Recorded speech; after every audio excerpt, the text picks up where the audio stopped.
Hello everyone! Welcome to today's live stream. And good evening. I did that in totally the wrong order. I never know how to start these live streams. I just say welcome and good evening and then I'm like, okay, and what now? Like, it feels a bit weird to immediately start with whatever scenario I'm playing or speedruns I'm doing or whatever. But sometimes I don't really know what to talk about. How you doing, Carrie, Slime, Cringe? Welcome everyone. Have you clicked the little sword next to the chat button? You can click on it for the mod screen. Oh yeah, that's how that works. Thank you for the Prime sub, Major X. Yeah, 2 months actually. Today has felt like a drag. Well, I hope you have some relaxing times here now. I had a busy day today as well. I mean, I also played Minecraft with a friend, but it was only a little bit. But today I edited a video, tomorrow's video actually, and it was quite a bit more work than I expected. Because, you know, generally, I know people like longer videos. But tomorrow's video is quite short, but it still took quite a long time to edit. Not every short video takes a short time to edit. This one was quite a bitch, because I had to create a lot of custom rides in an old version of OpenRST2. So it took a long time, but I'm proud of it. And I hope it will do well. I think it has the ingredients to do really well. Drink some water. You should all drink some water, it's good for you. I probably don't drink enough. I don't think I'm dehydrated. Like, I don't think I'm severely lacking water intake, but I might not drink enough. Does beer count as water? I'm afraid not. It's probably better than nothing. It depends on how much beer you drink. I mean, it does make you pee, but it also... I mean, it is fluid. So, I don't know. Thank you for the 7 months, Xaak. Alcohol dehydrates you. Yeah, but beer is, like, has quite a low alcohol percentage. So, I'm not sure. It's probably, like, if your throat is absolutely, like, dry, then beer will probably improve it for at least a little while.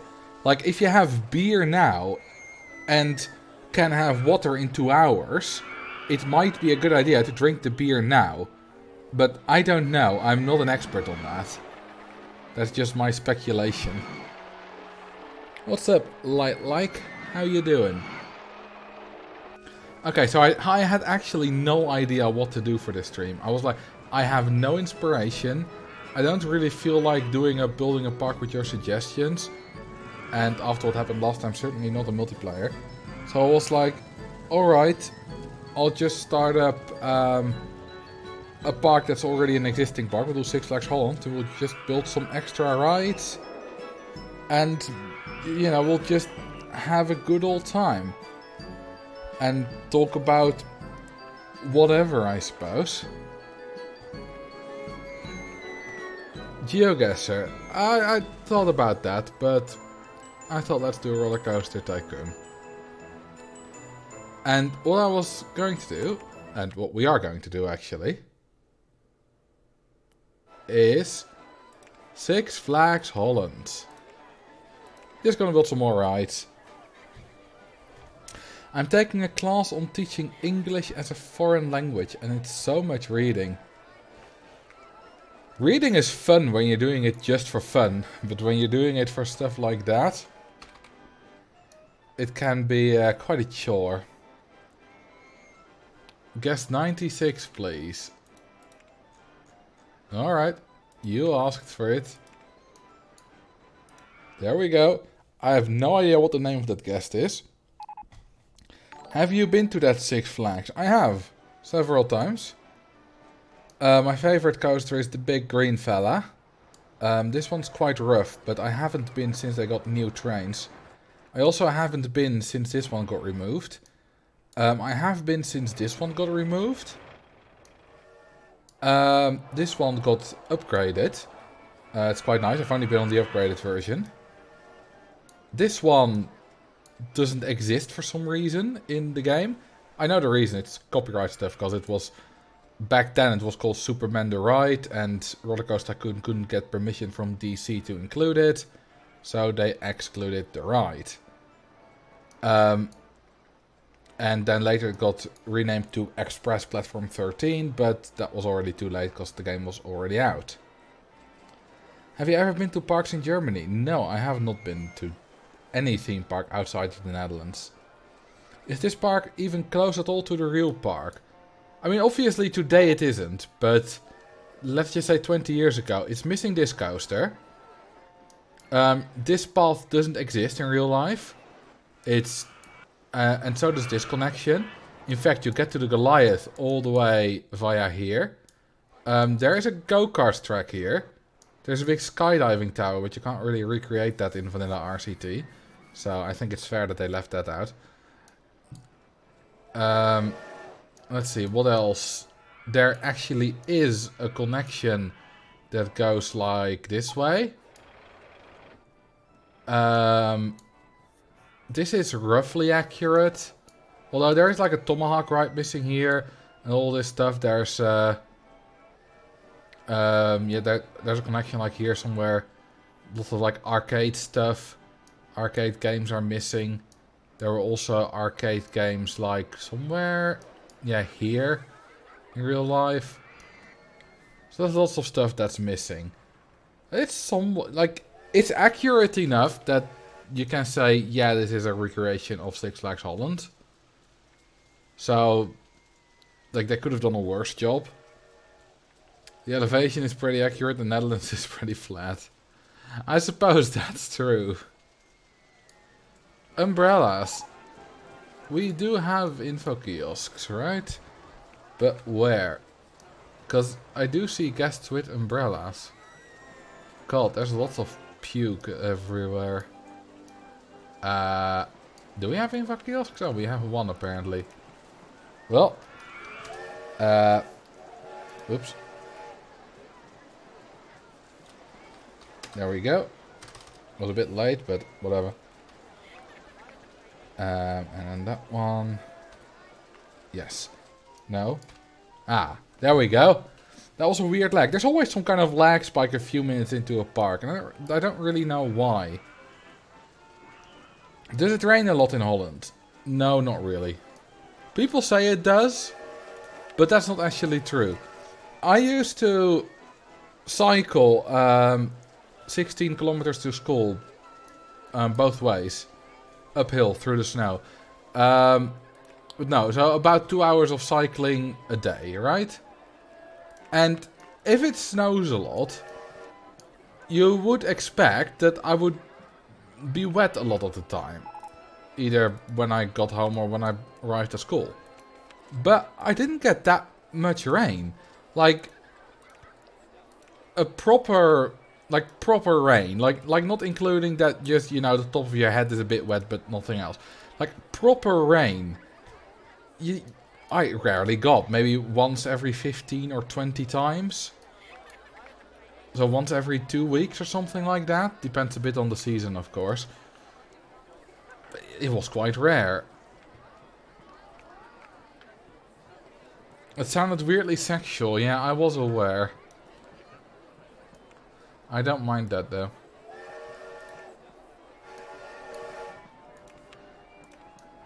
Okay, let's start with a connection here.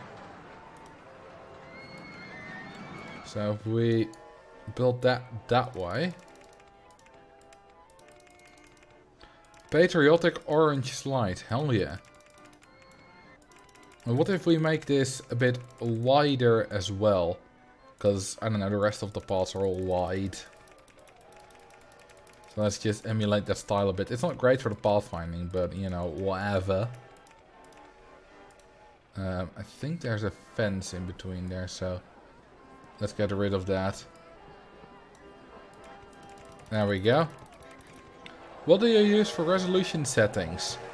OpenGL. as a drawing engine. If you're on like version, like some kind of development version in 0.4.1 and onwards, then OpenGL renders perfectly well at all kinds of different settings. Like right now I'm at 2, so it's an easy scaling factor. But even if I'm at like 2.5, looks perfectly fine. Are we doing a realistic expansion and covering the entire park in graffiti? No, we're doing a whatever I want expansion. I don't care about realism in this one. I mean, I'm not going to go entirely unrealistic. Although one thing I will do... we don't have the Twister Coaster available. Well, I don't care. Object selection. Let's make the Twister Coaster available. Okay, no custom. Twister Coaster, Twister Coaster. There we go. Oh, snap. Hang on.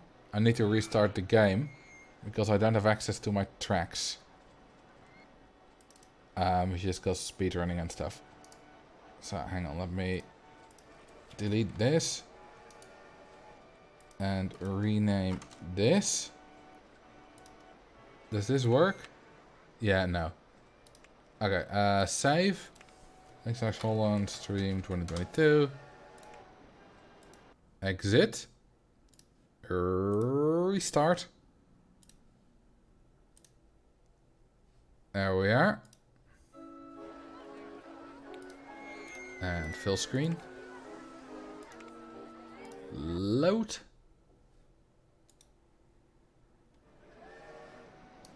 I wish I had access to my tracks. For some reason I cannot save. For some reason any track I save cannot be loaded in my game. That's really weird. Okay, now I should have access to all my tracks. There we go. There they are. And somewhere here... oh, it starts with an X. We have the Express. Now, it doesn't really fit on this lake. So what if I... Yeah, there we go. This is not entirely the right position. But now at least the coaster bit is on the lake. Okay, now I have the cache for it. Which is good enough for me. And I can still connect this entrance here. So if I do that... You know, we'll take this entrance tile. Or path tile. And then you go. There we go. I mean, technically I think it's here, connected here, but this is close enough. Like I said, it doesn't have to be entirely accurate. But I like having the Express. It uses the wrong trains. I mean, it uses the right trains, but the wrong trains for the corkscrew, for the Twister Coaster, use corkscrew trains. But these are more realistic. Okay. Screw your rain. I want to view this without any rain.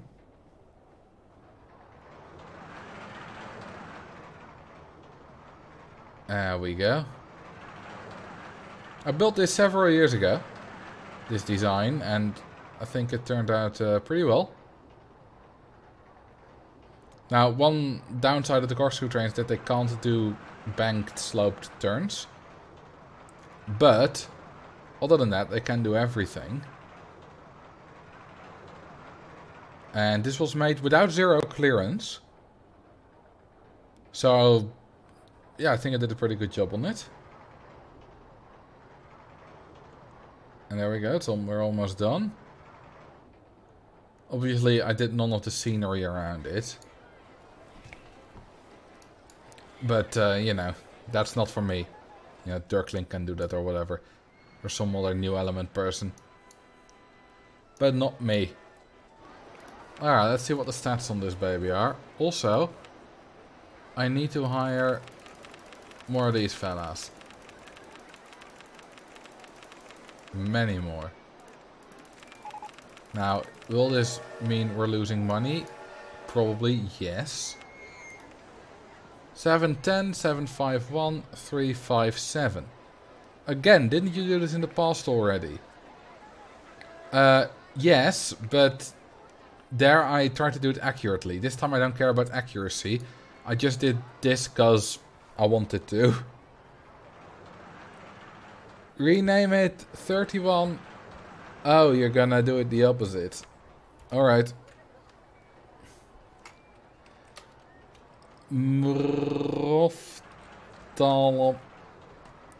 Also, I do still have that save, Max. The problem is, you built it in one of the OpenRCT2 versions where the new save format was being tested. And I can only open that park in that specific version, but I have no idea what version it is. So I can never open that park again. So unfortunately I don't have that. I might do it again at some point. Like do a video about how accurate is Six Flags Holland. Something like that.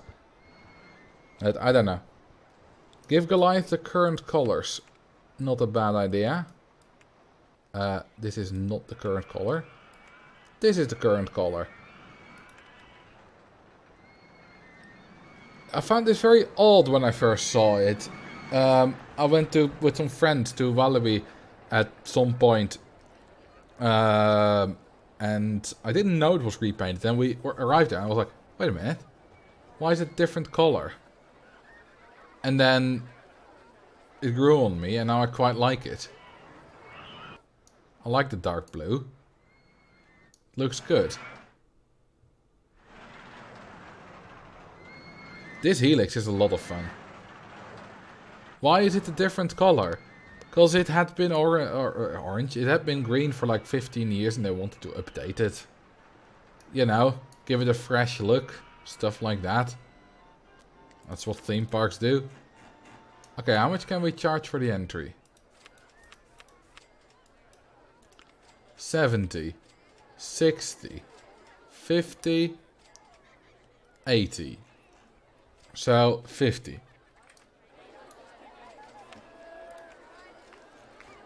The old paint was falling off. Yeah, but that's not necessarily an argument for new paint. That's just an argument for redoing the paint. Okay, apparently people couldn't find the toilets. So let's give them a toilet right there. Do we have a toilet in there? We do not. So let's build toilets here. Also, une machine du cash. Also, let's build another info kiosk. Right in the middle. I also accidentally deleted a scenery piece there, but I think there was a tree. Nah, that's fine. Screw trees.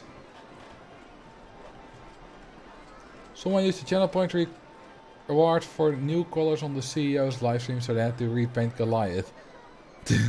Imagine that. Imagine that they actually held a contest. I mean, dumber stuff has been done before. I mean, then if you'll remember the Boaty McBoatface fiasco.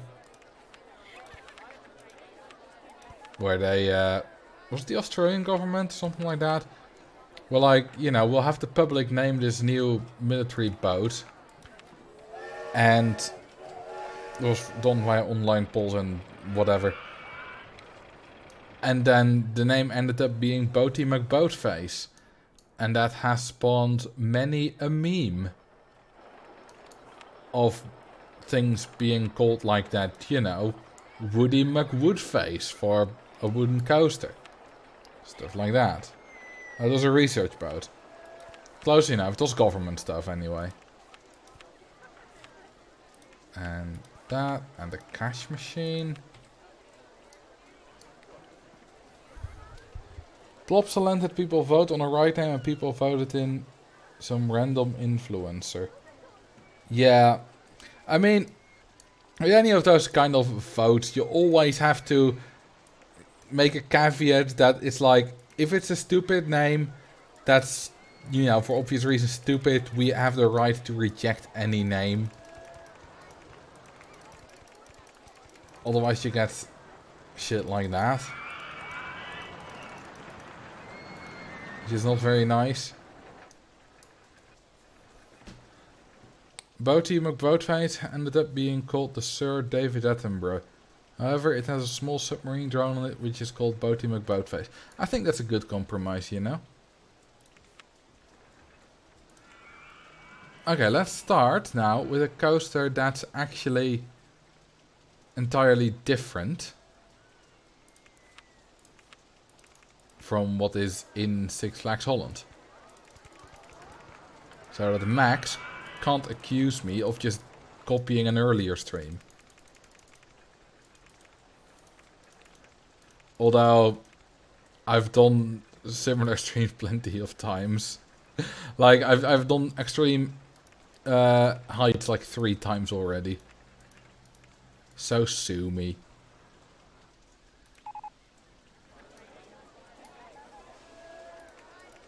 And then an inversion, because why not? You should do a speedrun stream. You've never done those before. Who would like Roller Coaster Tycoon speedrunning? Only the biggest nerds would like that. Like, you're a loser if you like that. Is this going to be the layout of the new Raptor coaster in Wallaby? No, I don't know what that is. It's just going to be whatever I want it to be. That was my nickname in high school, biggest nerd. I wasn't so much of a nerd in high school. I didn't really have a passion for anything in high school. By that I mean, I did obviously like a lot of stuff, but I didn't have like one thing I was masterfully good at which could get me the title of nerd. And I also didn't get the highest of grades, so that didn't get me the title of nerd either. So no, I was never known as a nerd in high school.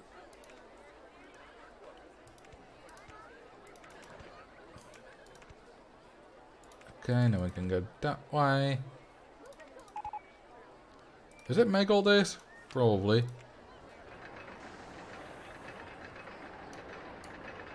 Macaulay Culkin, the boy from Home Alone, let the internet decide what his second name should be. The internet voted Macaulay Culkin, so he changed his legal name to Macaulay Culkin.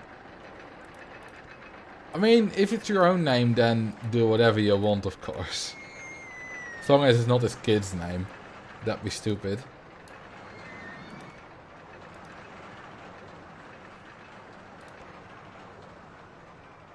I was an autistic kid with a passion for MMOs. I was absolutely a nerd in school. I suppose I was as well with how much I played Pokemon. And I knew quite a bit about Pokemon, so... But I didn't like... That wasn't like well known. It wasn't like I talked about Pokemon. I did with my friends, but not with other people. Now I only had a few friends.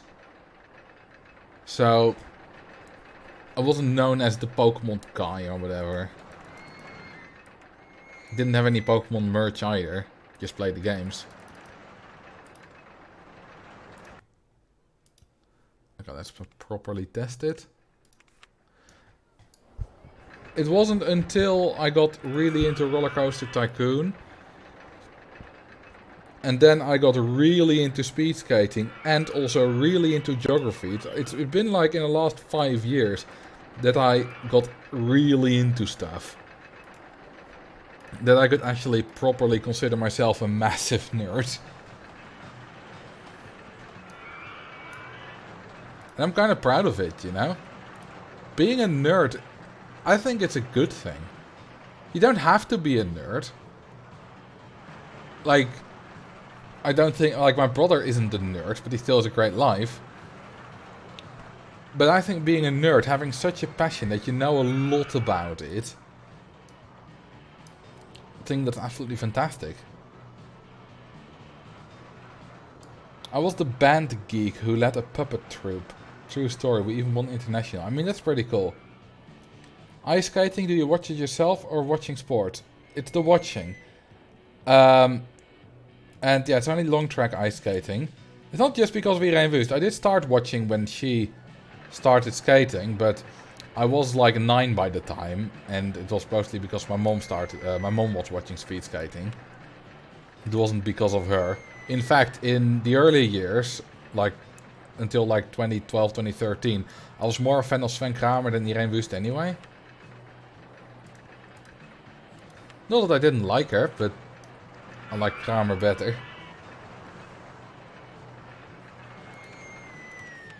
Oh, I'll still name it Loopy McLoopface if you want to, Carrie. It's not like you can only name coasters with that thing. Just that channel point reward, one, it encourages participation. And it makes sure that the coaster actually gets that name. Loopy McLoopface. There we go. It's not a bad name. Let's go. Yeah, you know, well, let's go this color. I like the blue. That's an ugly queue line. I like it. Guessed 1057. Why 1057? Also, they're not in the park anymore. They've already left. So you're out of luck. What is your second number? Crazy River has broken down. Well, fix it. Also, I'm gonna hire some entertainers.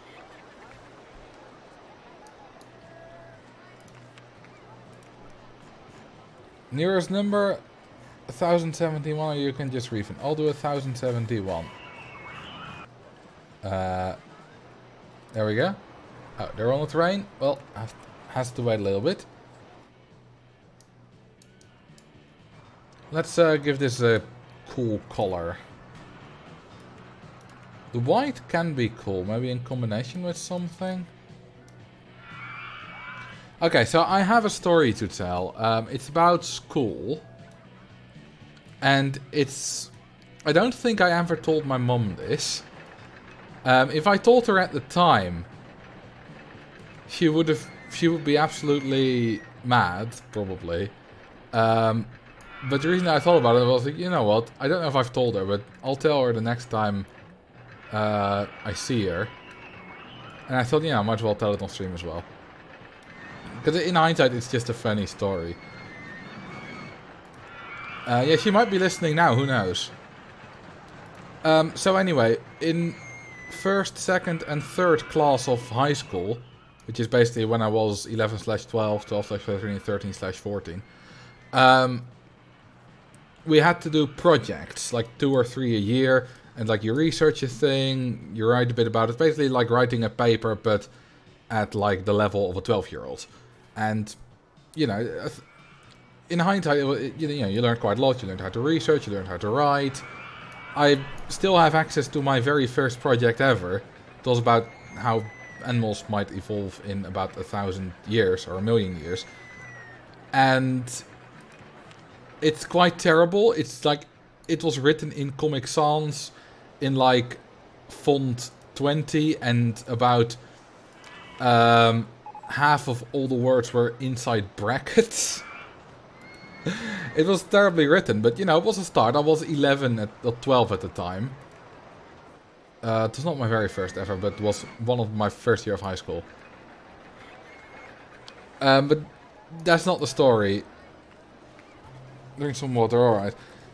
Now the story is about the third year. Which time was 14.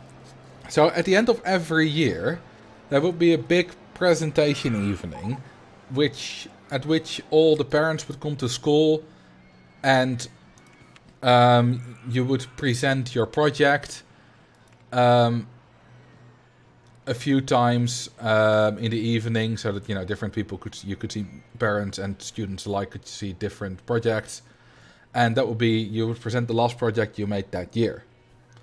And The Animals in a Million Years was the one I presented at the end of the first year. And then at the end of the second year, I had to do a project alone for reasons, instead of with someone else. The second year I did about, I think, the differences between lions and tigers, which I think was quite interesting. That was probably my best presentation ever in terms of those projects.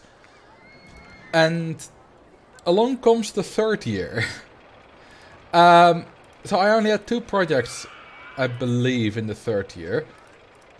And the first one was about... What's the English term? Muscle weakeners? Like medicine that make your muscles weak.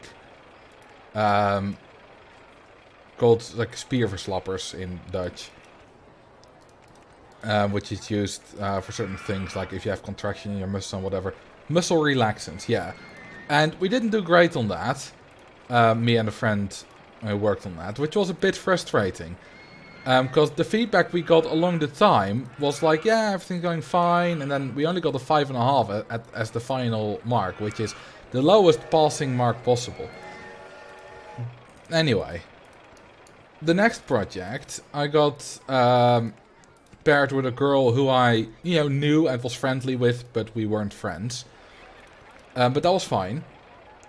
And we got assigned our geography teacher as our project overseer. I forgot the word. There's a word for that. I can't even think of the Dutch word for it. But he was about to lead us through the project, give us the final mark and whatever. You have a teacher do that for every project. Supervisor, yeah, basically a supervisor. And it had to do with time. Whatever project you chose, your subject. And so our subject, we settled on how would climate change, or no, something like when would be the next ice age, something like that. I forget exactly for reasons that are quite obvious later. And is in the future, when would it happen and stuff like that, and to do with climate change and whatever. The thing is, we just never did it. We never went to our geography teacher, Mr. Bert Bouwers, who was a great teacher, by the way, for geography. I loved him.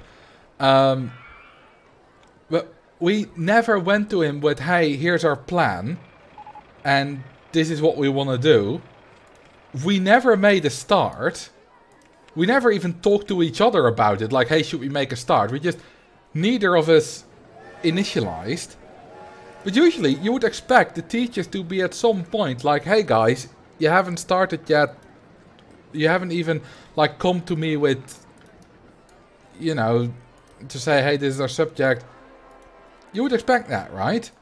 Like, we got assigned our supervisor, but they never came to us. Even though, we had geography lessons from him. Which is the absolute weirdest thing. But what's even weirder is at some point came the presentation evening. And we actually were assigned a room to present in and time slots. But we had no project. Like, we had nothing. So we just made up a presentation that could feasibly be about the title of our project. The movie The Day After Tomorrow? It's about a huge climate shift where in just a week time or so, the entire northern half of the world, basically, or northern third of the world, gets covered in snow and ice. And, the movie focuses on a few protagonists who try to survive and whatever. I had watched that. I don't know if she had. And I came up with that and I was like, we can basically take that movie as a guide and be like, this is one possibility. It's probably on the extreme side, but stuff like this could happen. And because the presentation wasn't necessarily just a summary of your project. It was, the best ones had a bit of a different angle and were somewhat related to your project, but not just a summary. So we could get away with that. And we did. Like, we had a presentation, and I don't think Bert Bouwers, our supervisor, ever showed up. Usually the teacher watches your presentation at least once, because, it's part of your grade. They have to do that. But he never showed up. My mom showed up. She watched our presentation. She loved it.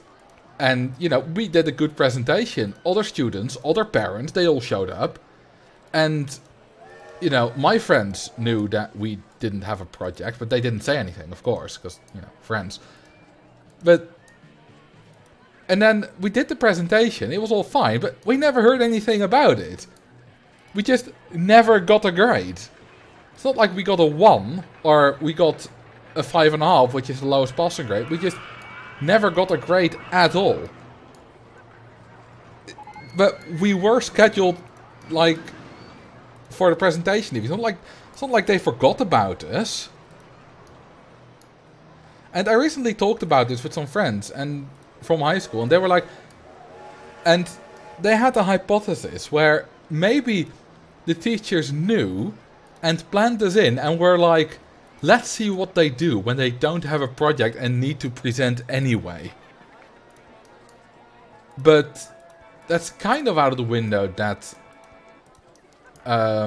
hypothesis, because they didn't come to our presentation. But it was so weird.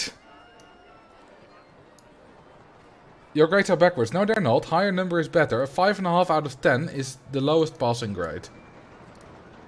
So yeah, I ended the year with a 5.5 out of 10 on projects, which is a passing grade, because I got that on the first project of the year.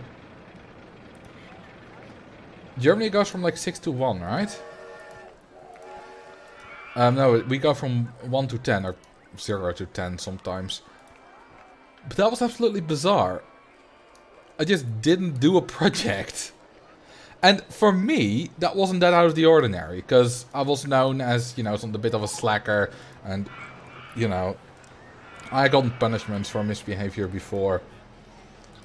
So for me, that wasn't very out of the ordinary, but for my project mate, that was, like, she wasn't a model student, I believe, but she was, like, as far as I knew, she was a good student, who, you know, did her work, all that kind of stuff. You know, mostly did the homework and stuff. But she never came to me with, hey, we should start working on the project. She never did anything. I never did anything. We just both ignored it until we suddenly needed a presentation. And even that was, like, we came together at some point. I think in an hour we had, like, specifically assigned to work on the presentation as a class. And then we came together, we were like, well, we don't have a project, but we need a presentation. And I wasn't like, hey, what happened to our project? She wasn't like that. We were both just like, well, let's just make a presentation, I guess. We weren't angry at each other, it was just a thing that happened. And it was so weird. Like, how did we just slip through the cracks? Presentation about nothing. No, we made up a presentation because we had a title, we just never had anything else, or a title, a topic. So we made a presentation that could feasibly be about the topic. We also had an assigned supervisor, but he never came to us. And we never came to him.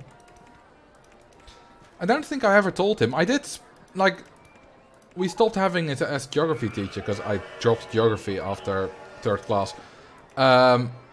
But I did see him a few times in the train home once I moved to Bijlen in 6th class. And I don't know if I ever told him. I don't think I did. It would be nice to tell him. Some teachers really shouldn't be teachers. Are you talking about something else? Not about my teacher. My socials teacher said that I'm a mediocre human being I can't talk. My socials teacher said that I'm a mediocre human being when I was on 9th grade. That's not nice.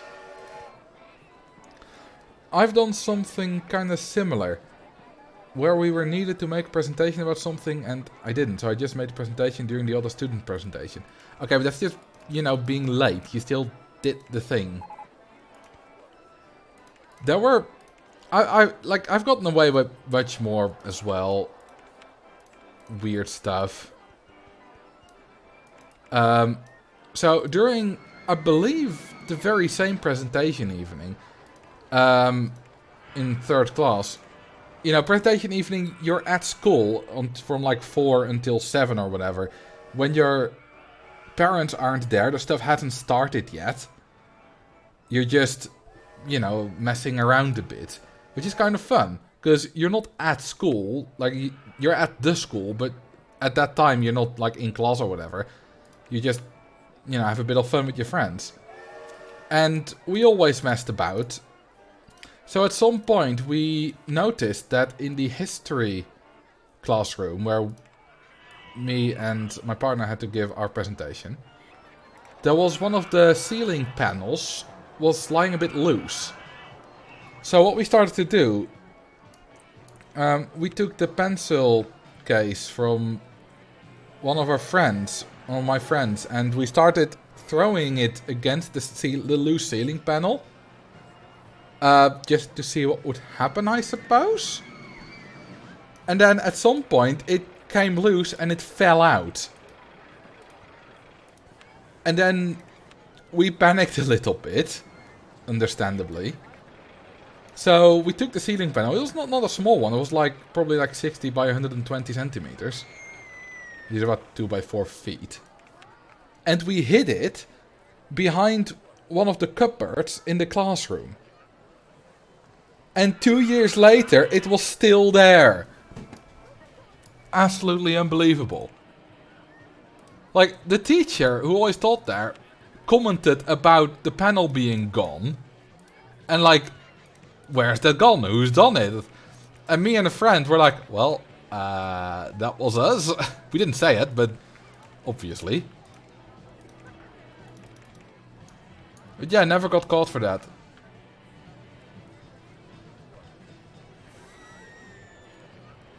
I was the best student in university, straight A's, graduated summa cum laude. Oh, that's impressive. All my teachers adored me, I always did my work on time or early, never gave them bullshit. Everyone in class wanted to be my project partner. You were a model student. I never was. I never ever was. So, also in... No, that wasn't the 3rd year. Now, in 6th year... so I had a class called Informatica, which was basically computer science on high school level. It was an introduction to stuff like programming, you know, HTML, stuff like that. Quite basic stuff. It was a lot of fun, and I liked it. But then in 6th year, our usual teacher, who I liked a lot, and he liked me a lot, had a burnout. So in the first period of 3, he was replaced by some other boring ass dude. It's not that I disliked him, he was just boring. He just never did anything. And you know, we had some work to do, and you know, we could look that up and stuff like that. But it was with databases, and I actually work with databases now for a hobby project, but at the time I found it boring, I didn't want to do it. So I just didn't. I just never did anything. Every lesson, I just, you know, was reading the news, or I wasn't really on social media back then. So I was just, you know, playing games or flash games on websites and whatever. It was a bit boring, but I didn't really want to do the material. Also, I'm not making money. I should probably advertise. And I never handed in anything. Which is not good. But the teacher never came to me. He wasn't a very good teacher. But then, when the 2nd period started, we got our usual teacher back. And I was kind of his favorite. And I was like, okay, am I gonna... What kind of grade am I gonna get for this? I was a bit scared. Also, it's probably gonna crash here, but, you know, let's see. But then at some point, like a few weeks into the 2nd period... No, not period, semester, like, you know... I just got a 6.5, randomly. I don't understand. I never handed in anything. I think the teacher just assumed I did some work because he liked me and gave me a 6.5. And he never said anything about it. It's really odd. Did it just crash? Hang on, let's fast forward. And then again, that's the same teacher, because I really wanted to... Okay, yeah, it's crashing there. I really wanted to pass Informatica with an 8 on average. And whatever grade you get rounded to the nearest whole point. So, and I was on like a 7.48 or something like that. So I want to get an 8, and you know, 7.5 gets rounded to an 8. So I went to him and I was like, is there any kind of extra work I can do? Some kind of extra job, extra project, whatever, that would, you know, for an extra grade. The one time I actually cared about my grades. So that I can have an 8. And he was like, don't worry about that. You don't have to do anything. I'll just give you a higher grade. And he adjusted one of the final grades I got. And he made it like a point higher, so that my average would be at least a 7.5. This is like... That's not okay. That's so not okay. But he just did it. Then again, you know, I did nothing for the first 2 months, but for all the other projects, I was like passionate. I was absolutely passionate. I did way more than what could be expected. Like, I did all kind of extra stuff on top of what we needed to do. So it wasn't that he liked me for no reason. I was actually passionate about the stuff, which is why I wanted to, you know, have at least an 8. It was not entirely for no reason, but it was still basically for no reason. And yeah, he was not really a great teacher. Like, he was a great person.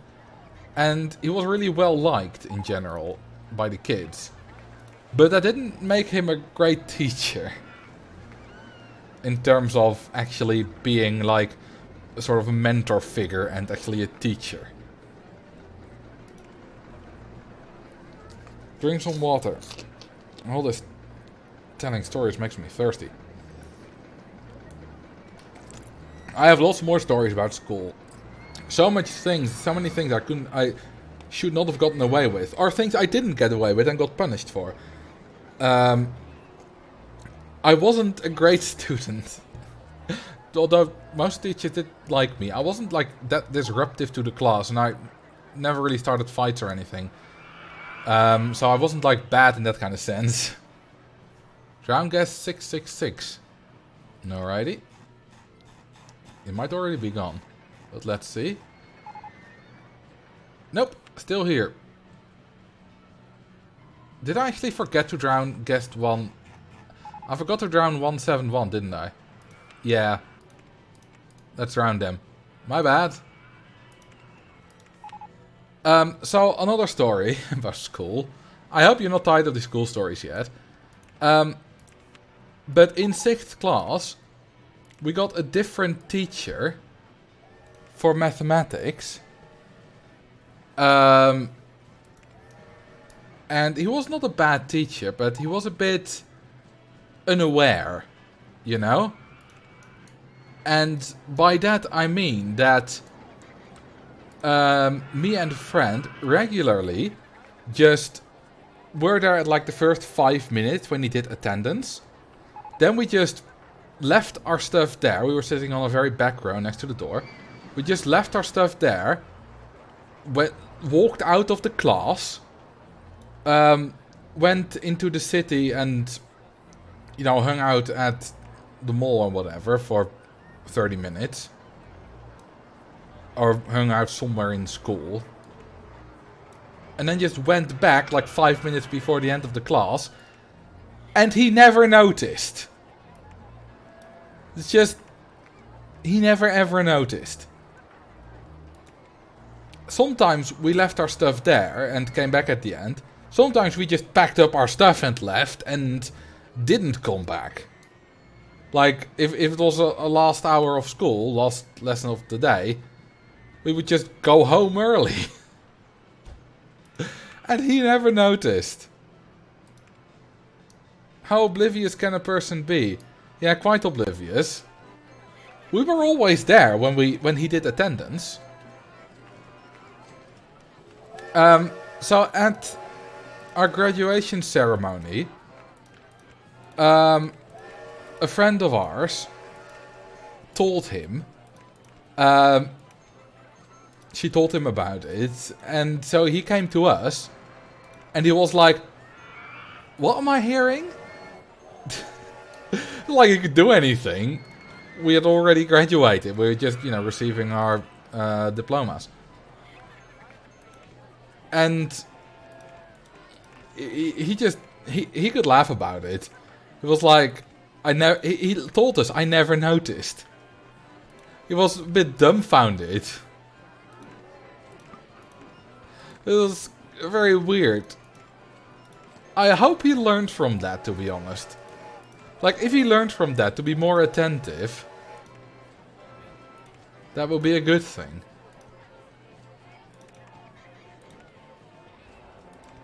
It was so weird. But yeah, that wouldn't be the only time I ditched school. I ditched school many times. That's not a good thing, by the way. Although it's not necessarily a bad thing either. Like, ditching school as a kid a few times is not a bad thing. You know, you push the boundaries a bit. And as long as your grades are fine, which mine weren't, to be honest, it's fine. I hope you didn't get a merit for full attendance. Attendance points, like grades for attendance and whatever, are bullshit. That's not a thing in the Netherlands. Like, apart from some uni courses where you have to attend, unless you have a legitimate reason, like being sick, but it's not, there you don't get a grade for it either. You just can't pass the course if you fail to attend without a legitimate reason. I had a few uni courses like that, but in high school, that was never a thing. It was just, if you don't attend, that's fine. You might get punished if you ditched school, but it's not like you get punished for as a grade. Someone isn't there, the parents get called and you just get your butt kicked back to school. No, the parents don't get called. My mum never got called for my ditching of school. Eventually I got like a sheet with all my missed hours, and I would need to go to my mum and get either go to my parents and get like a signature from her that's like, yeah, he was legitimately absent, or I would have to get detention if I couldn't clarify them, and oftentimes I couldn't. Well, oftentimes, almost always, I never could. So sometimes I got detention. Sometimes I just didn't get detention, even though I didn't have a legitimate reason. They just, I don't know, forgot or whatever. So weird. During my last year at high school, I took every Wednesday off and went to work. Like, did they know about it? Or did you get detention or whatever? There are so many more stories from school that I could tell. I have like a million different things that I shouldn't have done.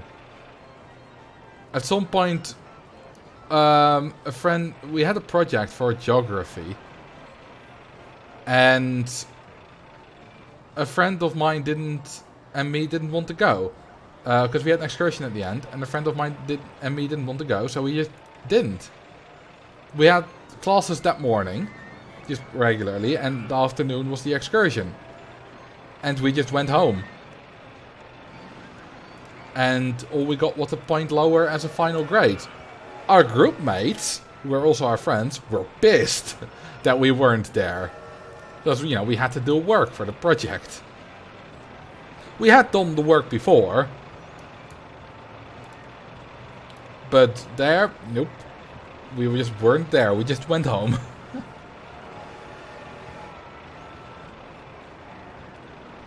In school, once a kid tried to justify fascism.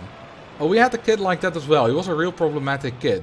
And now, the stuff I'm describing now, I don't think is problematic. Like, it was maybe a bit problematic for myself, but as a whole, it was fairly innocent. You know, it's skipping school, you know, not doing schoolwork. That's not the worst, right? Well, there was a kid who was a year below me, so I never witnessed it in class, but I heard from other people that at some point he was in a full German World War II uniform. He walked into class doing the Nazi salute. He was a messed up kid. We had people like that as well. I skipped a day of class to go to Oktoberfest. It was tradition for everyone in the last year of school to go to one day altogether. I mean, stuff like that, it's perfectly fine if you skip class for that, in my opinion.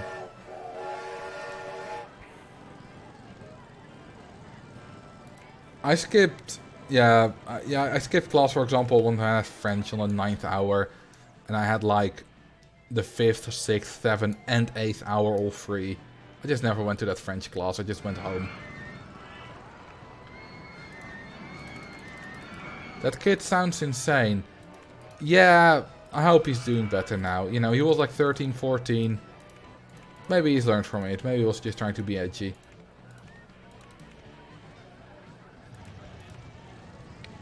I don't know. I grew up. I would never do any of that thing, that kind of thing now. Well, maybe I would. This is a ditching school. I might still do that. Although ditching uni is more like, you know, it's different.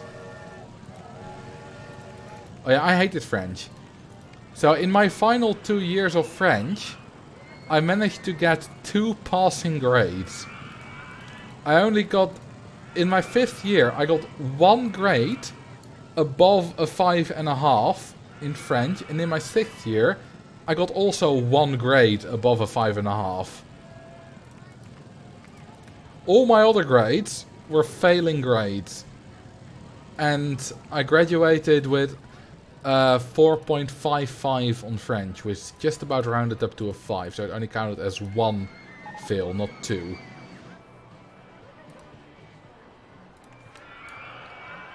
So yeah, that wasn't I wasn't great at French. Also, my only passing grade in the 6th year for French was about was an oral about the books you read. Now, the oral itself was in Dutch, so you didn't have to talk about the books you had read in French. That will make it even more difficult, because almost no one speaks fluent French, of course, by the 6th year. And you do for English, but not for French. And there were 3 books I had read. Well, I say I had read. Obviously, you're supposed to read the books in French, because it's French class. Makes sense.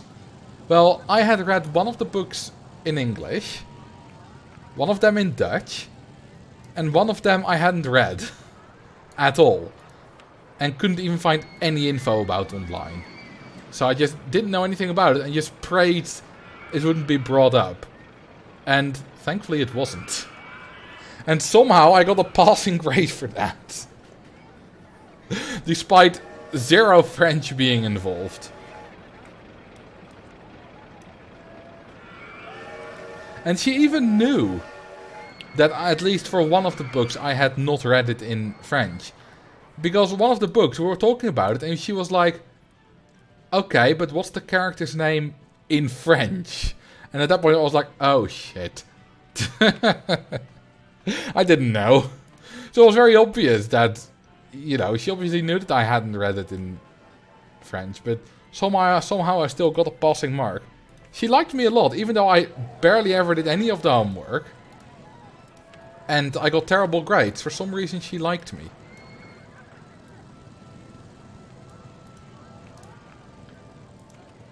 My 3rd grade French teacher didn't like me. At some point I was banned from his lessons. By himself. believe it or not. As a French, I didn't read French books either during high school. Oh, I did read 11 of the 12 Dutch books I was supposed to read. Now where I'm older, I pity junior high school teachers because of all the school stages. I think it's the worst to teach in. What age is junior high school? Is that like the age I'm talking about? Like 12, 13, 14?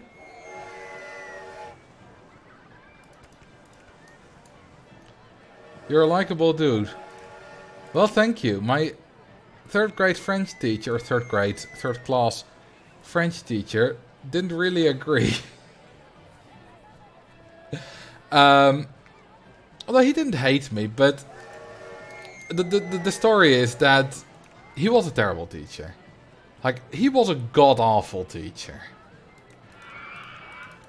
He barely spoke any Dutch, which is a problem. Like, he was from French Belgium, so he spoke French natively. The problem is, you can't really teach French to Dutch kids if you don't speak Dutch. You have to be able to translate between the two languages. So, he was a bad teacher. And he was also a bad teacher because he was bad at teaching. Not just because he didn't know Dutch very well. Like, he spoke Dutch like really, really basic. He could just about ask where the toilet was. And in addition to that, he was also just a bad teacher. Anyway. Whenever the teacher was bad, and we had a few. We had a terrible German teacher the year beforehand. But I was generally not a very disruptive kid. You know, I didn't really do much in class, but I wasn't disruptive either. I would just be like talking quietly to my friend who was sitting next to me or whatever. But I was, you know, would be doing fine. But I would be making jokes at the expense of the teachers and stuff and being a bit disruptive if the teacher was just bad. And at some point, I made a joke about the French teacher. And I think we have the money.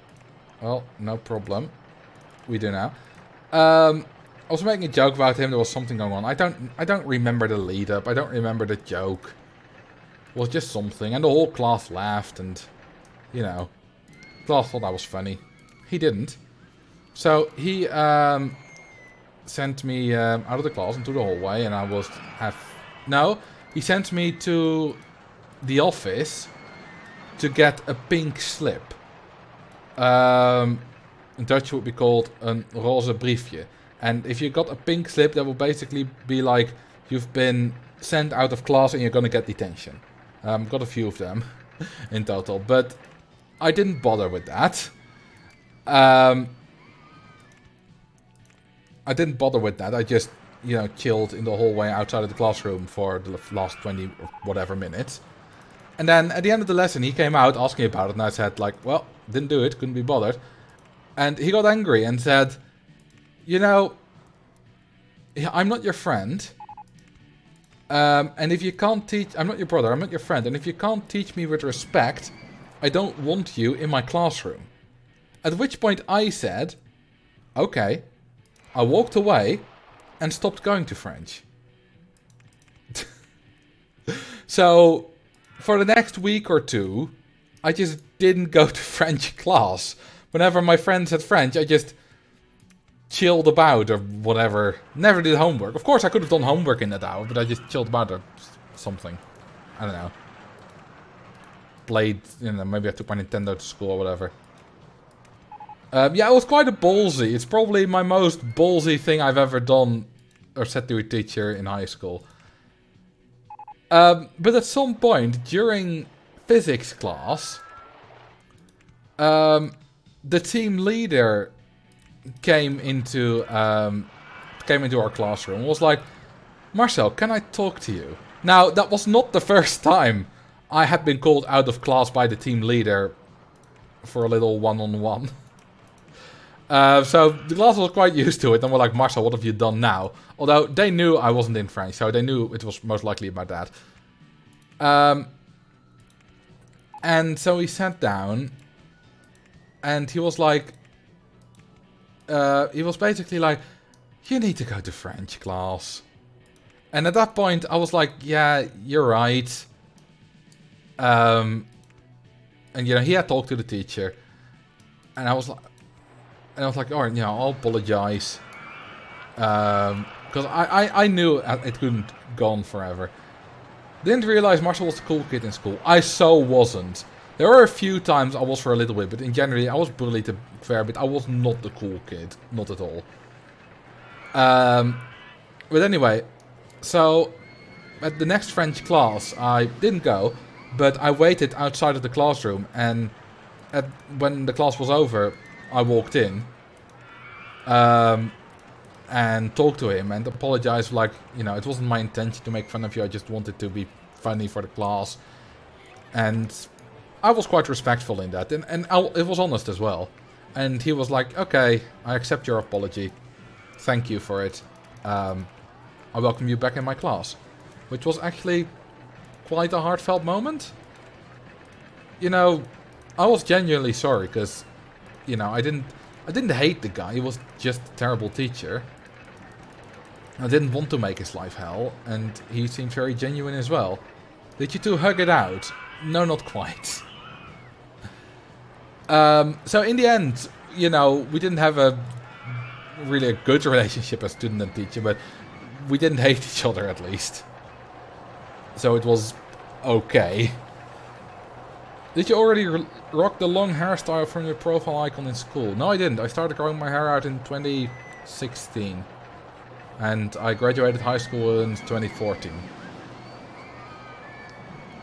Drown a guest of your choice. The guest who resembles your French teacher's name the most. That's gonna be no one. That was Mr. Labajov. And that's a French name. And, I mean, I can see. I don't even know how to spell it. Let's see. Where do I see the guest names? There we no. Where is it? There we go. That's just the last name. Yeah. I don't remember his first name. Let's just pick someone who ends in L. Curtis. That was definitely not his first name. It was a French guy. Which French guy is called Curtis? Curtis. But the funny thing was as well, he was known as a bad teacher. And he makes another appearance later in my story. Because to prepare for the graduation ceremony, we all got a little form to fill out with a few questions. You know, most memorable teacher, most this and that, you know, just kind of questions. So that when we were on stage to get our diploma, they would call us on stage in groups, and I was of course called on stage with my friends because we were a very well-known group by the teachers, a friend group. Just the three of us. That was very predictable. And they would each, you know, ask us each a few questions just about school and whatever, and about what we filled in. And, oh, pick a coaster out to build. What do you want me to build? And a lot of my answers, I was not really treating it, seriously. So, at that point, Pokemon X, the first Pokemon of Generation 6, had just been announced. And it would come out in October, I believe, or September, October. So, or had it already come out? No, it had already come out that same year, earlier in the school year. Just make a coaster in the theme of France with the colors. Alright. It had already come out, and I was playing it like a lot. Absolutely a lot. I played it like 1100 hours in the first year. Alright, a nice drink of water. Let's build a twister. I already have a twister. Let's do... let's build a twister. We don't have the money for it. Well, now we do. And we had to fill it out, and I was being mysterious and funny and whatever. So a lot of my answers were like X, because I had Pokemon X, my friend had Pokemon Y. I'm not sure if he did the same with Y, but I just was like X and, you know, something with X. The teachers wouldn't know what it means, but I would know, and it would be funny. But for a lot of the answers, like worst teacher and whatever, a lot of the answers I filled in something to do with Mr. Labajov. And the teachers caught on for that. Whiskey World for the park name, alright. So, at the end of... Oh, whoops. At the end of the school year, at the graduation, the question I got asked when I was on stage, in front of all the parents and all the other students, like 70 or whatever. Twister Coaster, de grote ondergang van Marcel, which is the great downfall of Marcel. Alright. I don't think that fits. Oh, it just about does. And they asked about it. They said something like, a lot of your answers have something to do with Mr. Labajov. What was wrong with him? That was literally what they asked. What was wrong with him? Because I insinuated that there was stuff wrong with him, like, you know, worst teacher or whatever. Something I said on the forum. I don't know. I don't remember. And my answer was quite ballsy again. My answer was, in front of all the parents and all the students, what I said, well, what wasn't wrong with him? Were those forums anonymous? Of course not. How else would they know that I filled that in? They could also recognize my handwriting. I had terrible handwriting. Now, he wasn't there. He quit after my 30. So he had not been teaching for 3 years, right? So he wasn't there. He didn't know anything about it. He was gone after 1 year. So don't think about that. It's not like... Otherwise, obviously, they would not ask that if he was present. They're not that heartless at school. But yeah, I said what wasn't wrong with him. As an absolute boss moment, if I'm honest. And everyone laughed. Maybe they clapped. I don't know. Probably not. But that was absolutely fantastic moment. I'm very happy with my response there. I'm proud of myself. That I was just ballsy enough, confident enough to give that answer. Just without hesitation as well. Did you get a standing ovation? No, but they did all laugh at least. So I think I did quite good on that. I do like that, you know, I'm telling a lot of stories about my school where it seems like they're a bit incompetent. But what I did really like about my school is that they didn't take it too seriously. And what do I mean with that? I don't mean that they didn't take our education seriously, because they did. And, you know, I have Asperger's and I got a lot of help with that in school. And I had a personal mentor who took it all very seriously. And even, you know, I got her assigned for 3 years from 3rd, 4th and 5th class. And she did it just for free as well in 6th class, because it was just my last year. And, you know, she got paid extra for it by the government in the first 3 years. But the last year she just did it for free. She was a great woman. But I like that the school didn't take being a school and being like authoritarian very seriously. If we were being kids, being rebellious teens, that was fine. They didn't try to beat that out of us with detention and whatever. They just, you know, gave us maybe a little of a lower grade if it had to do with a project, or, you know, we had to, I don't know, clean the garbage cans for 2 days or whatever, you know, it would take 20 minutes or half an hour every time. It wasn't like terrible detention or something. Thank you for the 200 bits, Claude. And for the follow, Freaky Licious.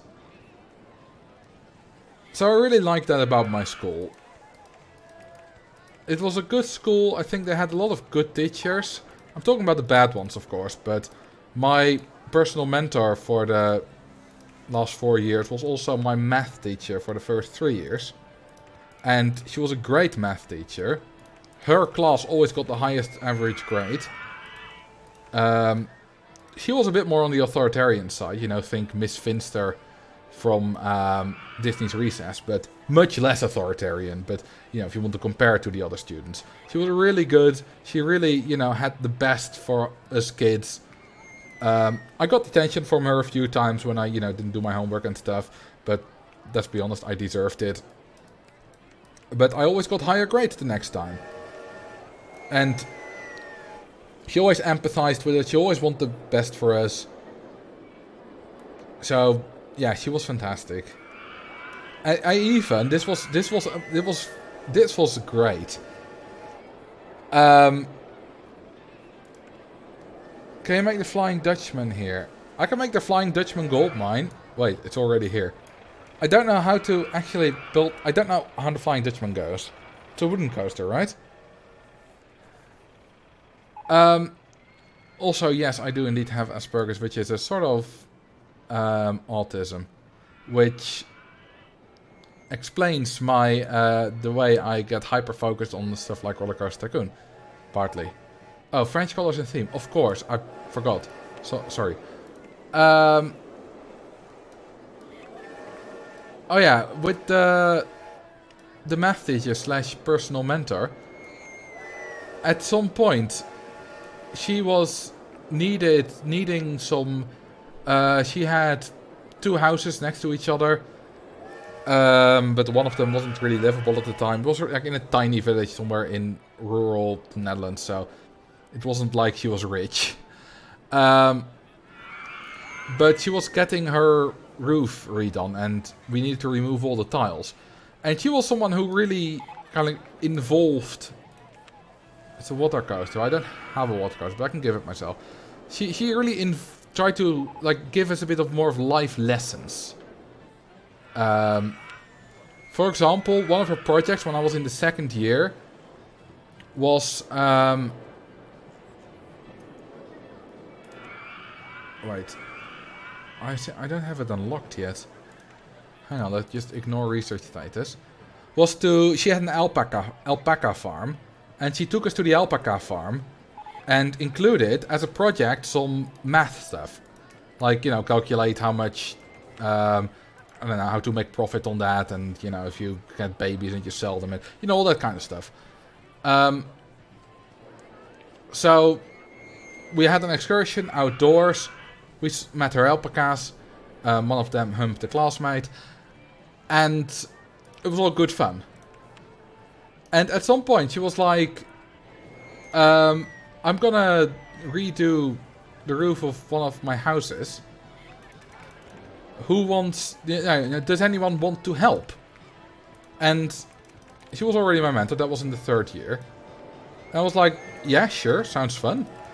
So I went to her house and helped her and her family, like her son and her husband and whatever, with removing roof tiles from her house.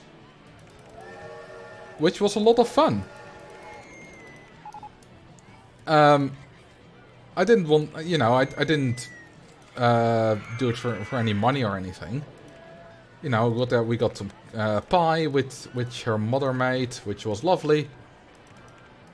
And I just had a great time, you know, working outside. It was lovely.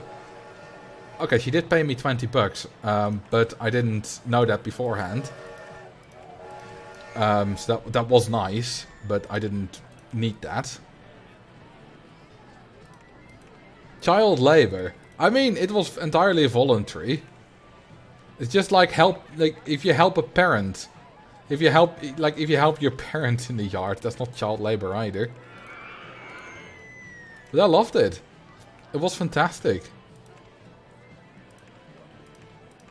And another student also helped, so I wasn't the only one. He wasn't there on the day I did it.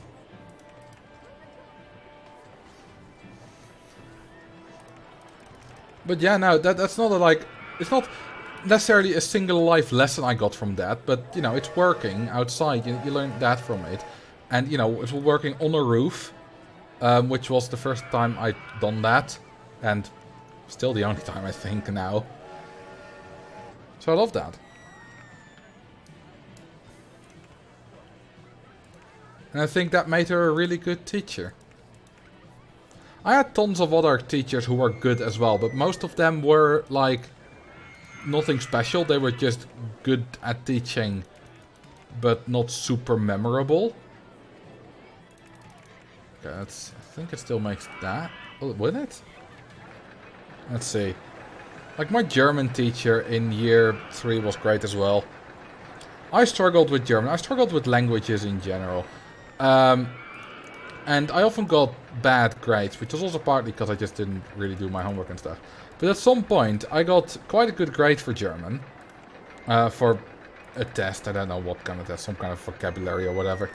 I got quite a good grade. Not the highest of the class. It was like a 7.5 out of 10 or whatever. And during some other class, I forgot what, but he just came into the class, into the classroom, and he was like, I'm here because one of my students has excelled. And I didn't know it was me. I knew I had gotten the grade. We had gotten our grades back like the day before or whatever. And then he just walked up to me and gave me some kind of chocolate candy thing. I think it was like a lion or Snickers or whatever. For getting a nice grade in front of everyone. Which was fantastic. You know, that's really encouraging.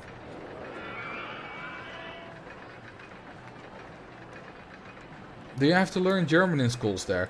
Okay, so in our school, it works a bit differently, but in every school. But in our school, we got French starting in first class, then German starting in second class, and then you got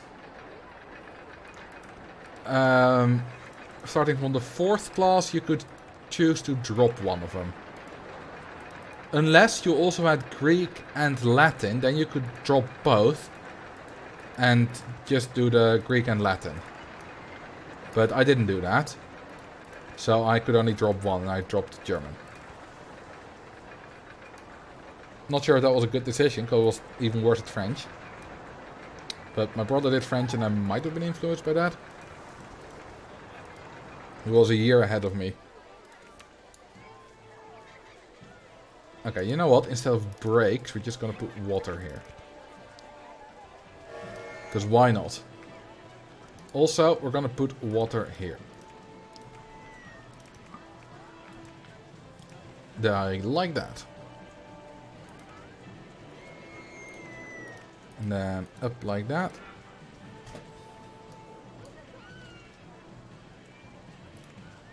Alright. Let's build a queue line.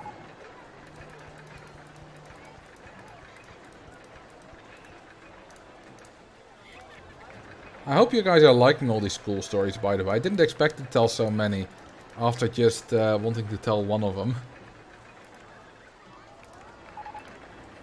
I think it's interesting, as from the way I am now, you wouldn't expect that I was a bit of, well, a bit of a rebel in school necessarily.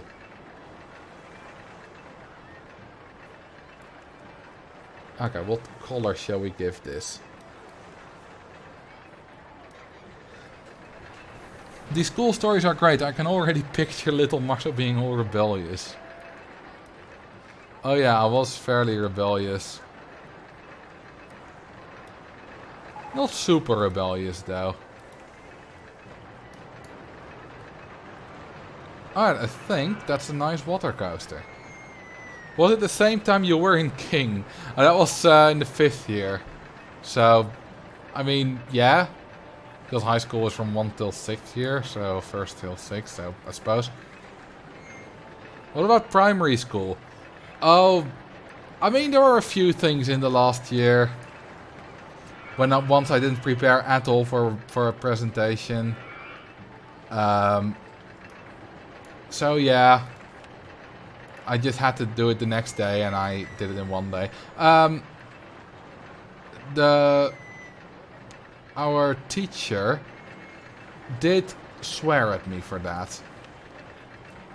She was a bitch. Everyone, like, agrees she was a bitch. Yeah, we had to do presentations in primary school.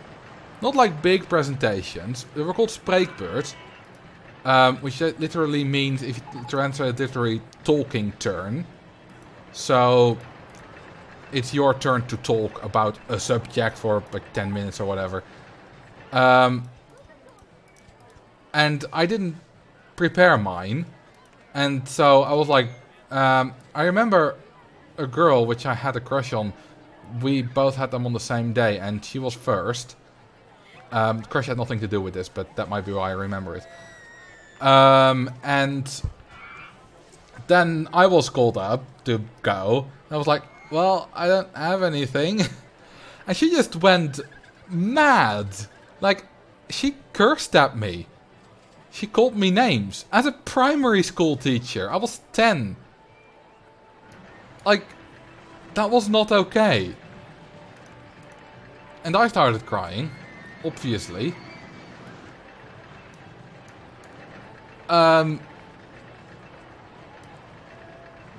But yeah, that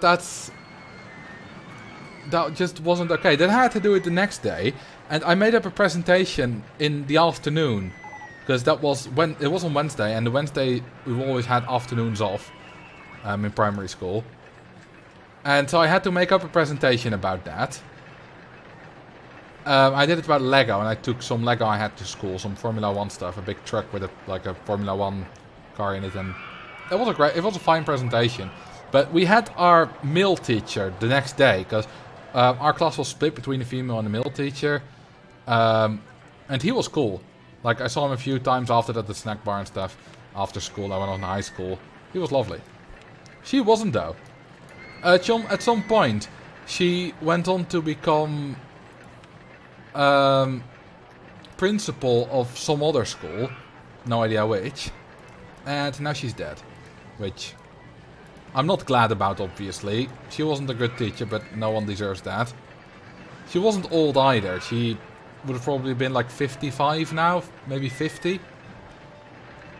But yeah, like a year or 2 years ago, I heard from my mom that she had passed away. So that's a bit of a turn.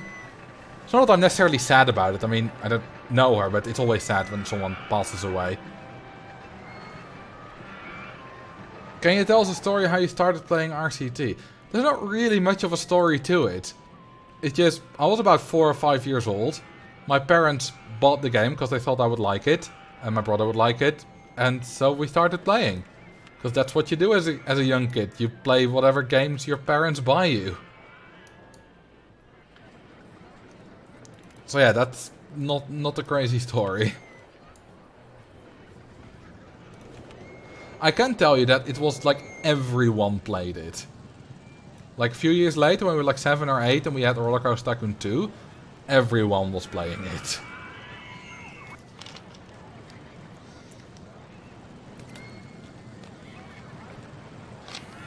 Yeah, that did turn dark. Can I have a cheerier story about school? Well, once my brother and I missed about 2 months of school because we were traveling Europe. When I was 7, he was 8. Usually school year lasts till about mid-June or the end of June, something like that, in primary school. And we just took off on the 1st of May. And we traveled Europe for 3 months and 11 days. We got back somewhere in the middle of August. That was legal? No. It wasn't.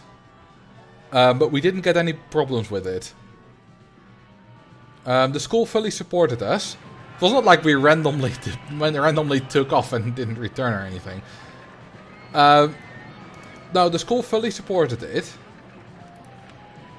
And my brother and I, we were both, you know, smart enough that we could handle that. So we both got a custom program. Usually you would get 3 report cards per year, and you would get your last at the end of school, obviously. But we got a custom program so that we would get our last report card at the end of April. So we had to do a bit of extra work, but it was fine because we could handle it. And so, like I said, the school fully supported it. And then we traveled Europe for 3 months, but it was not legal. Because, you know, your kids are required to be in some kind of schooling. And if the school had reported it to the government, or whatever body is in charge of making sure kids are in school, they would definitely have gotten in trouble. And so might our parents. But the school, you know, cooperated. And I wasn't there, obviously, but at some meeting with the principal basically said to my mom and my dad, he said, it's not allowed. It's not legal. You can't go. But I wish you very good travels. Yes, we went with our parents. Our parents had saved enough time off that they could take 3 months off from work. Not all paid, I believe. Like, they just made arrangements that they could take 3.5 months off and just return to work after that. Which is a thing that can apparently happen in the Netherlands. Is that the time you went to Croatia too? Yes. And the time I went to Italy. And the time I went to Spain. And the time I went to Slovenia. And to San Marino and Vatican City. I've been in Spain 2 more times actually. Once on the Canary Islands and once for a day. I wanted to go to campings in Spain, but they were all full, so we camped on a parking lot of one for a night, and then we went back to southern France. I wonder, do Dutch people often go to the Caribbean for vacation? No, not at all. I mean, yes, some do obviously, but it's not like a common thing. Italy, Spain and France are the most common destinations for summer holidays.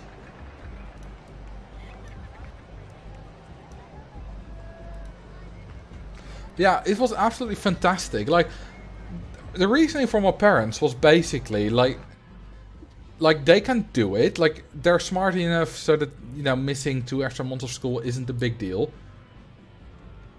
And you can't do this in high school. And at this time we have jobs that allow for it too. So why not? Kids learn so much from traveling Europe for 3 months. It was just a fun holiday, of course, but we learned lots from it. You know, so you see other cultures, you hear other languages. I think that was the first time I was properly exposed to, like, foreign currencies as well. Because, you know, the euro got in the start of 2002, but I was like 6 back then. But I remember an ice cream costing like 4 kuna, which was the Croatian currency. So we got exposed to foreign currencies, stuff like that. So yeah, it was fantastic. Drown a guest, number 469. Alright. How could your parents get 3 months off from their jobs? Well, I know my dad had a lot of seniority. Oh, I need to get rid of the names. He was also able to negotiate that his day ended at 3 PM every day, so that he could be home by the time our primary school ended. So that we never had to go to after school care. And on Wednesday and Friday my mom had days off. She only worked 3 days a week. And they had saved time off, but they also just paid for extra days off. And yeah, they just were able to. You know, they had great jobs. And in the Netherlands, you get more holidays anyway. Okay, let's follow this guy's last coaster trip before he dies. Have you ever broken a bone? No, I haven't actually.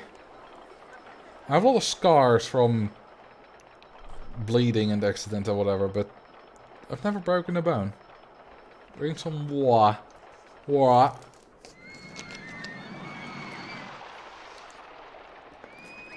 Yeah, nice. Good evening to you as well, Team Killer. This looks so weird. Nah, that's much better. Have you ever gotten a scratch? Okay, so in Italy, I believe, in 2004, on the big travel through Europe, we were at some point at a winery. Because my parents loved wine and we often went to wineries and, you know, tasted a few wines, bought a few. They bought like 250 bottles in total on our 3-month trip. But we were at a winery and they had cats there. And apparently those cats often like to fight. Now, I was a total... Ooh, fight the staff. Interesting. I was a total naive little kid back then, and I loved animals. And I basically was like, why would they fight? So I said, sweet kitty, don't fight. Went to one of them, in Dutch of course. And the kitty didn't like that and scratched my hand. Had to be disinfected and whatever. Didn't really leave any lasting mark, but... Sure taught me. Do not mess with kittens. Literally after people tell you to not mess with them. Like, they literally told us don't do that, and I did it.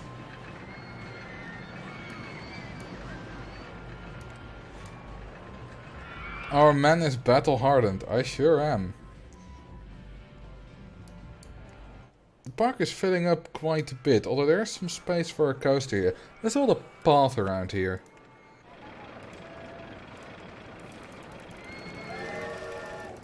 Kitty was trying to befriend you. I don't think so.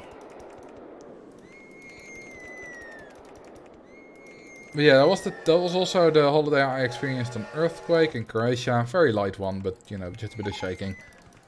No damage. And at the very same camping place, a big storm. And lots of other stuff. Like, at camping in Italy, my brother and I were throwing, diving goggles into the water. And then we would dive them up. You know, it's a fun little game. It was just the two of us, because it was still like June.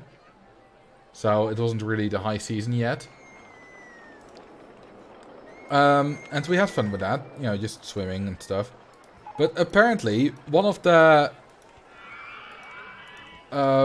people working at the camping, specifically the woman who was working at the swimming pool and the lifeguard basically, was concerned and went to our parents.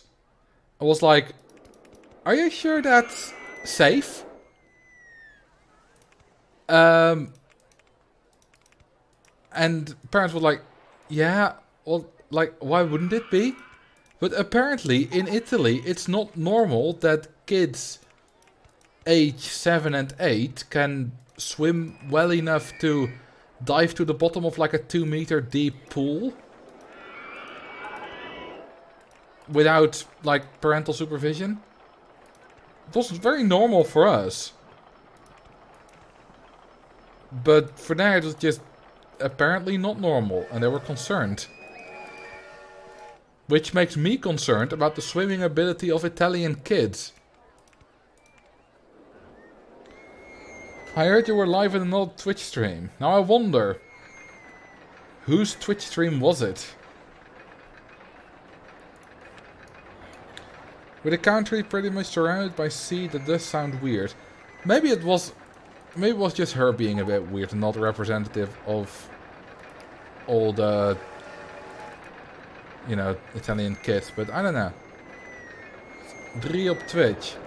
Sounds like a Dutch channel.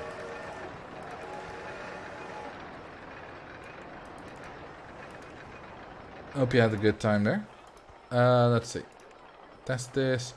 Give it a little bit more interesting colors, but let's first build a queue line. Yeah, I've had a lot of great holidays as a kid. You know, been skiing quite a few times. All that good stuff. Went to France a lot. My brother got a massive scar on his chin once. All fantastic. Oh, name a ride and color a ride. Alright.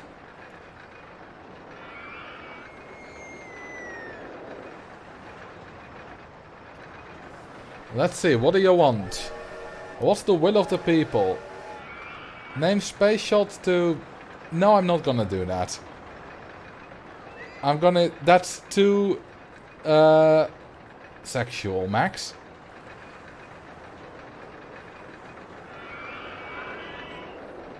So, yeah, that's too lewd, even for me.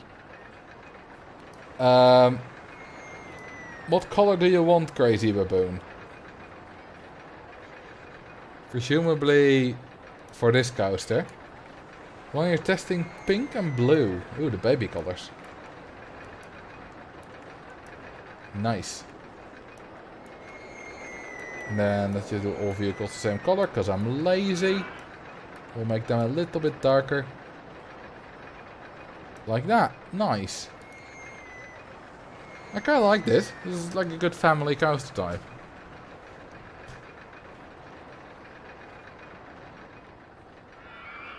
If you manage to say the same thing a little bit less lewd. Name the Woody Tamed.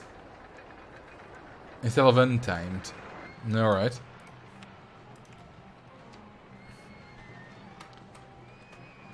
Tamed. I quite like this coaster over this corner. Let's put some stalls here as well. How about a donut stall? Also, staff time. Oh yeah, we had a lot of staff. Maybe that was why we weren't making a lot of money. Oh well. I don't care. Can you build a go-kart track? Already did. Right there.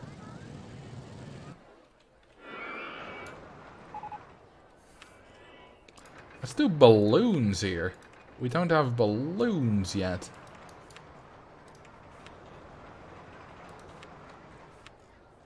What else do we need? One of those. One of those. And one of those. Park rating fared better most of the times. It went down quite a bit.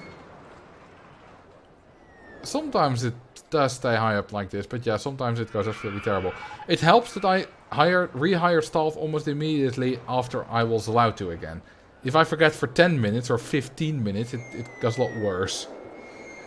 Do Dutch people like salmon pink? Yeah, salmon pink is a fine color in the right situations. Is Efteling the best amusement park in the Netherlands? Walibi is probably better if you're a bit of a thrill seeker. If you're, you know, going with younger kids, then the Efteling's probably better. Let's build a steeplechase.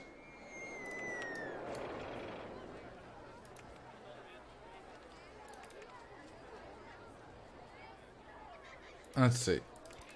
That'll fit. Just about barely, but it will fit. That's what she said.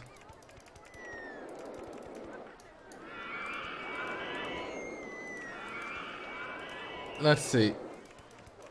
What other stories can I tell? Because it's kind of story time today, isn't it?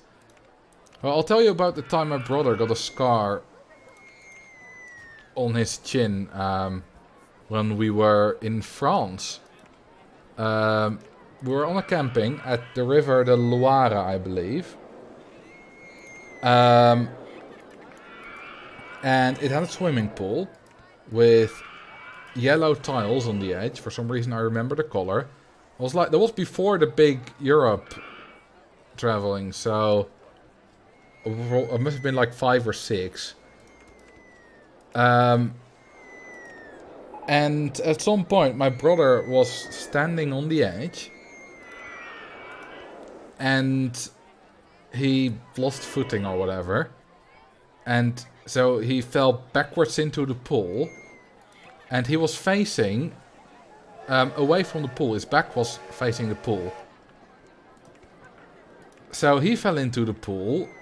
But he wasn't far enough back that his chin would also make it into the pool. So his chin fell on... hit the side of the pool.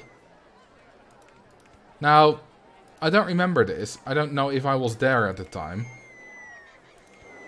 I don't even remember it happening. Like, I don't remember him... Like, I know he needed stitches, but I don't remember that at all. But for some reason I do remember the color of the tiles on the edge of the pool. But yeah, he needed stitches from that. Apparently there was a lot of blood. My mom told. But yeah, that wasn't very nice. The holiday wasn't over or anything. You know, he got stitches and he was fine. Were his teeth okay? Yeah, like, the only problem that the scar gives him now, or at all, is just it's a bit annoying when he's shaving. Other than that, nothing was wrong. Like, he didn't break his jaw or anything.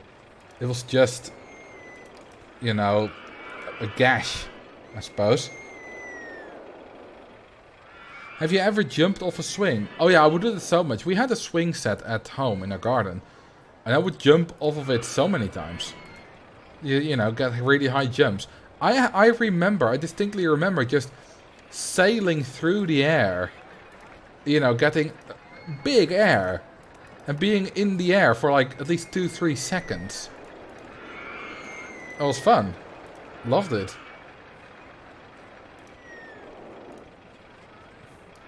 I did too. I once did so with my tongue between my teeth on accident. Ooh. Ouch. I once fell off right in the middle at the lowest point, and I didn't duck down far enough, and had my head sort of sideways, and the seat of the swing hit my ear. That was also not a pretty sight. I don't have any scar from that. I scar easily, but from that I somehow don't have a scar. I do have lots of scars though. I have a scar on my right pointer finger from when me and a friend were in a cornfield. And we were taking off the corn, the cobs. We were removing all the leaves and then throwing them upwards as far as we could. You know, we were like 10 years old or whatever. You know, it was fun. Obviously, we had to be careful that the farmer didn't see us. It was fun. But at some point, I didn't remove all of the leaves. And as I threw it up, one of the leaves sliced, like a paper cut, into the top of my pointer finger. And I'm right-handed, so it was my right hand. And that bled a lot. So we sped back to his house, which was closest, as fast as we could. And in the end, it was not a problem, you know. I got a band-aid from his mom, and all was fine. I do still have a noticeable scar from it. There's a little bump on my finger there. Thank you for the follow, Steve Works It Fast. She has a literal translation of Step Bro, I'm stuck, by the way. Marcel would make a great Batman villain. He loves talking about how he got these scars. Oh, I have so many scars. I have a big scar on my right knee and a smaller one on my left knee. From... Thank you for the Prime trip, Naldon. From when we were on a holiday in the Netherlands. It was just for like 5 days or something like that. And one of my uncle and aunts were on the same camping. And they were just a few fields over.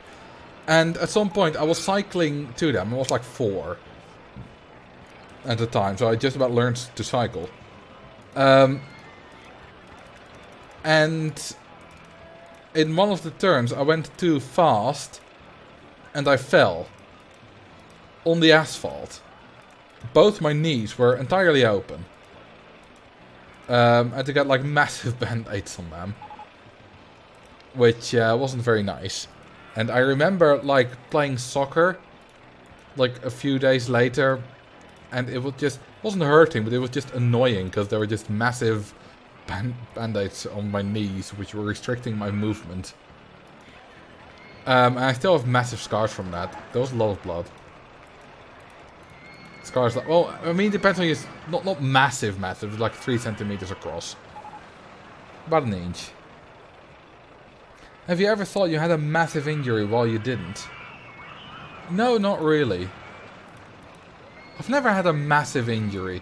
Like, the thing I just mentioned was about the biggest injury I've ever had. So, yeah, no, I've never really had a massive one.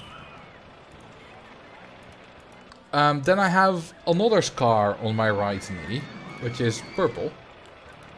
Which was when I got hit on the way to school by some girl on a scooter.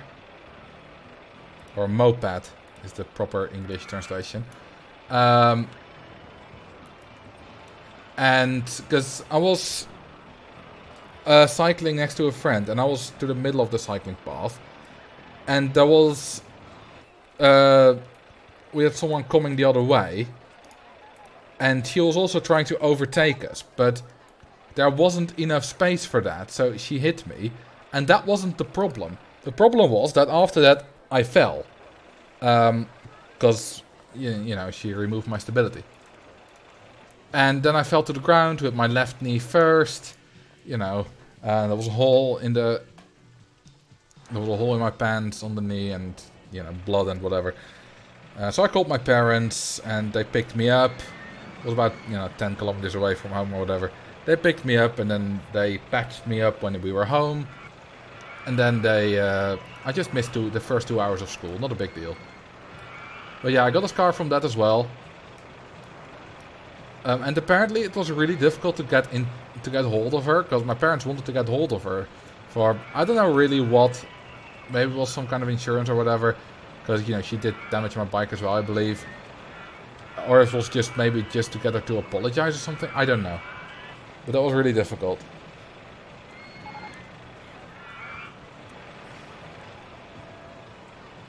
These stories are just getting gruesomer and gruesomer. Are they? I suppose. They're involving blood now. I don't like the sight of blood. Apologies if you do. I have a question that can become a story. Hopefully it won't involve injury. Well, let's see. What is your question, Piscary? Oh, they're already doing music. I'm not really paying attention to what I'm building, to be honest. Park's getting quite full.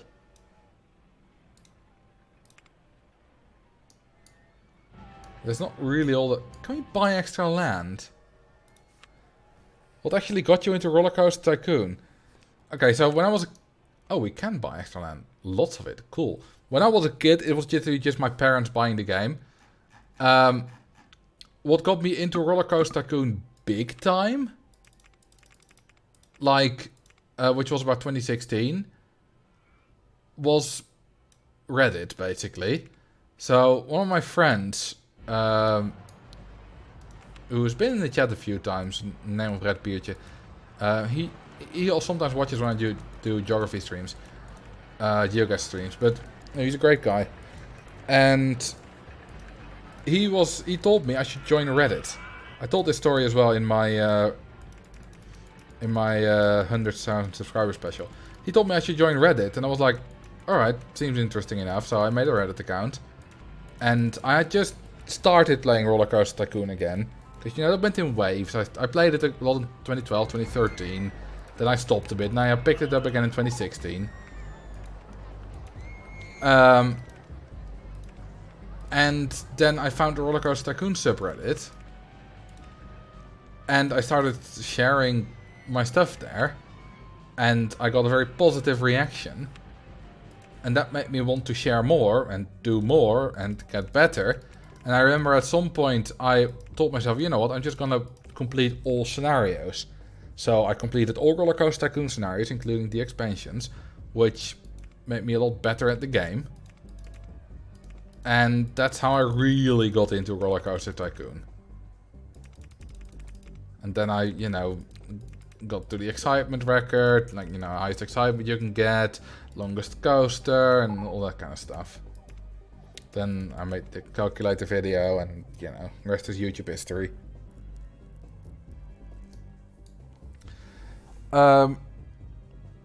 Let's talk about scars some more. I have a scar on my left shoulder. Well, maybe slightly below the shoulder, but basically the shoulder. Which was just a really simple scar. We were, I was in the Scouts when I was from about 5 till 16. Which was mostly lots of fun. And at some point when we were at summer camp, we had just gone swimming.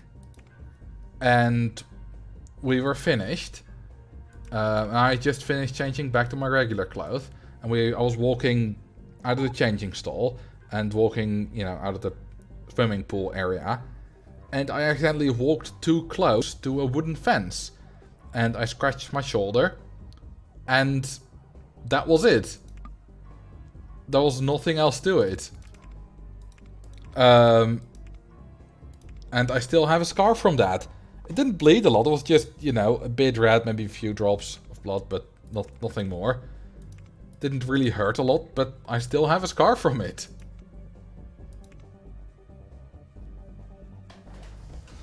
By the end of this stream, we're gonna know the locations for all of Marcel's scars. Well, let's see. I also have a scar on the side, well, 2 scars on the sort of the top of my pinky. And then also a scar on the middle finger side of my ring finger. All on my right hand. I all got them at the same time. 3 different scars. Which was when I accidentally punched in a window. Believe it or not. I accidentally punched through a window when I was like 15 probably. It was a window, one of the 4 little windows in our front door. Do you have a scar on your forehead? No. So the story about that is basically, I was home along with my brother and a friend of his. And we had just gone out for dinner at the snack bar. And we had just gotten back. And we were messing around a bit. And we were, you know, locking each other out just for fun. And, you know, letting each other in again. You know, typical teen stuff. Just messing about. And at some point they had locked me out. And I was gonna pretend to be angry. And I was gonna slam on the door. But I slammed a bit too high. I didn't slam on the little wooden ridge that was halfway our door. No, I slammed on the glass. And the glass wasn't strong enough to resist my slam. So once again, lots of red stuff. And I basically went to mend my hand under the tap. And I had learned this from scouting actually. If you just, you know, if you have a cut like that and you squeeze it together with one of your hands for a while, it'll grow back together really quickly. Not really growing back together, but, you know, it's blood that's hardening and it's keeping it together. And so that way you can close a little cut like that quite quickly, like 10 minutes. And it worked. Took maybe a little bit longer than that because it was quite a big one. But that worked. And I had already arranged to go to a friend's place that evening. And I was a little bit of a panic. And I called my mom. And I was like, okay, this happened. Am I still allowed to go there? I was like maybe scared for a bit of punishment or whatever. And she was like, yeah. She was not home. She was out with, I don't know, what, for whatever. And she was like, yeah, like, why not? It's not like restricting you from going to your friend is gonna do anything at this point. Because my brother had cleaned up all the glass. And at some point, I think when my mom got home, she put in some like kind of cardboard. cardboard, you know, to make sure that there was actually something there. And not just an open hole. And then, for some reason, it managed to fall under insurance. So it didn't cost us... Probably cost a little bit, but not a lot. And a few weeks later, we got a new window.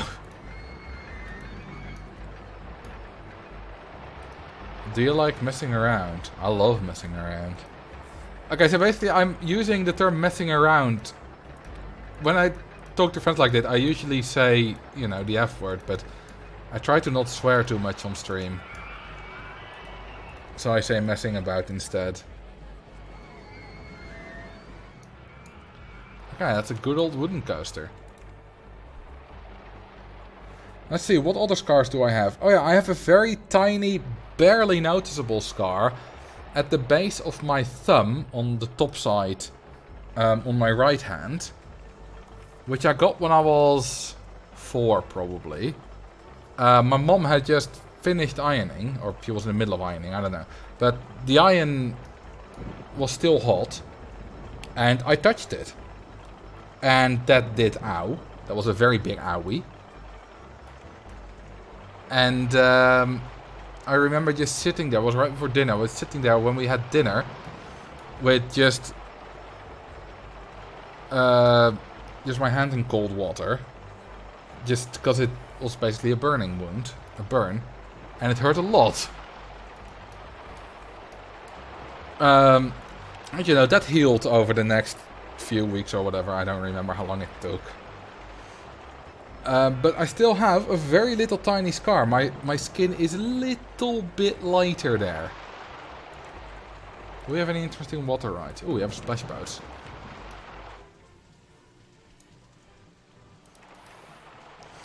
Young Marcel, smart enough to skip a month in school, also touches hot iron. To be fair, it wasn't on purpose. I believe I touched it on accident. But I don't remember. I don't remember for sure. My mum won't remember either. That makes it worse. Does it?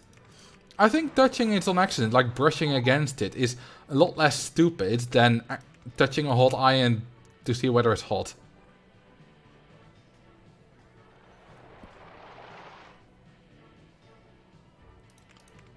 All this talk about messing around makes me think of Red Eyes Green Dragon's video about messing around.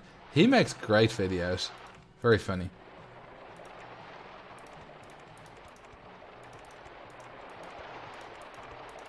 Let's see, what other scars do I have?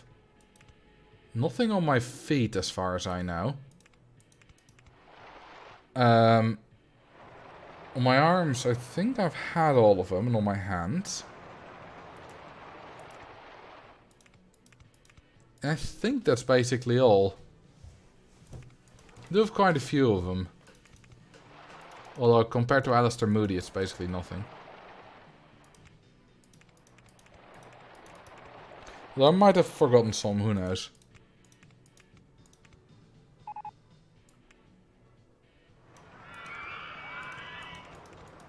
Nice big old splash boats.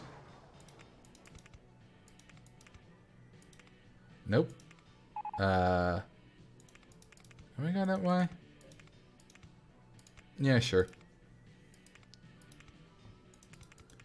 Thinking of any other good stories from my childhood that I could tell.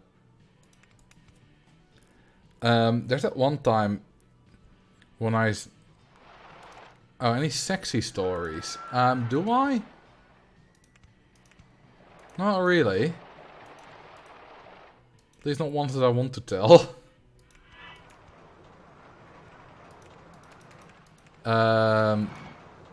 No.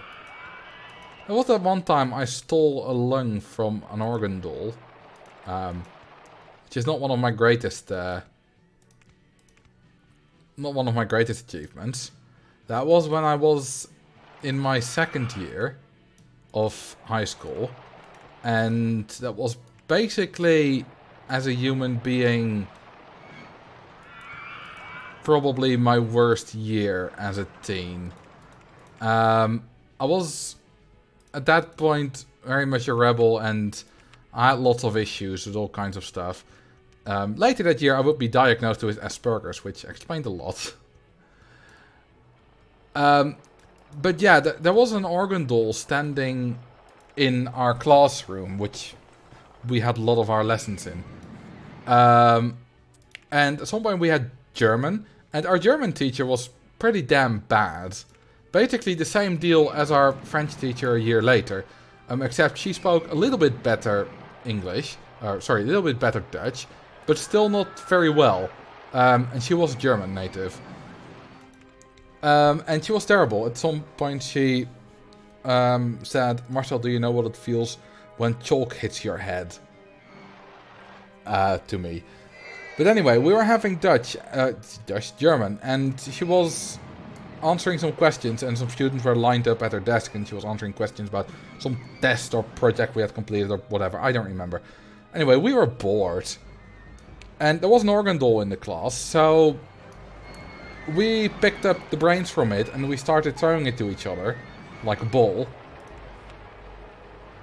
And, you know, that was fun. At some point, I was having a bit of a weird moment. And I picked up one of the lungs, and I put it in the bag of one of my friends. His school bag, which he wasn't aware of at the time, but right after that we had a break, and he found it, and then I grabbed it from him and threw it in the trash, and that was probably never found again. And I don't know why I did that. I probably just wanted to get rid of evidence, but someone had seen me grab it, so when it was missing, it came out that I had done it, and I did get detention for that. Somehow only 2 hours of detention. But yeah, that wasn't my greatest moment. Like a lot of the other stories about, you know, ditching like the math class which the teacher didn't notice, stuff like that I tell with, you know, that's typical teenage behavior and that's fine. This is not fine. You know, not every story I tell about school is one that I'm proud of. And that I'm certainly not proud of. How will the future children learn about cranial anatomy? It wasn't even like our biology classroom. It was the organ doll of our math teacher. The same teacher I mentioned earlier, who was fantastic. Now, I didn't know it was hers at the time. I only learned later. Somehow she never gave me shit for it. I don't know why.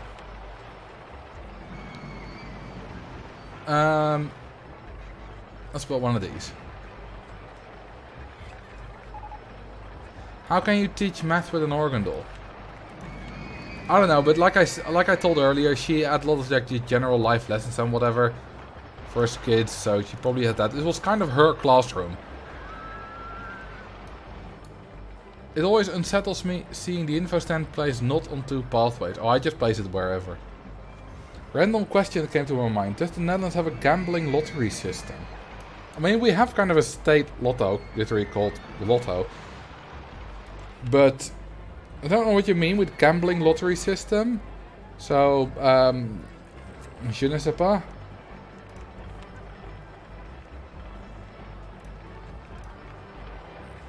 Guess 69. Surprisingly, they've not been drowned yet, and they're still in the park.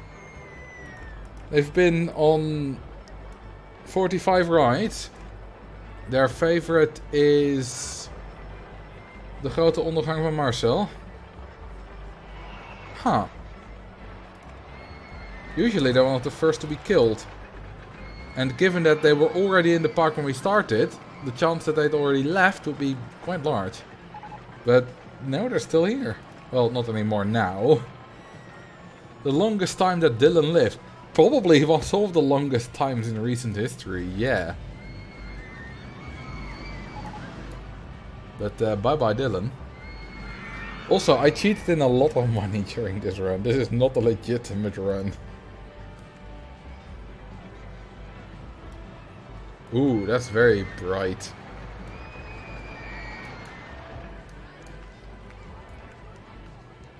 Is there any other kinds of stories you want to hear, now that we're on that path anyway? Why is your downfall everyone's favorite? Because people love seeing a YouTuber have a downfall. You know, all those videos about the tragic failure of this YouTuber, you know, all those videos do got loads of views. They're little like 10-15 minute documentaries. I find myself watching them a lot.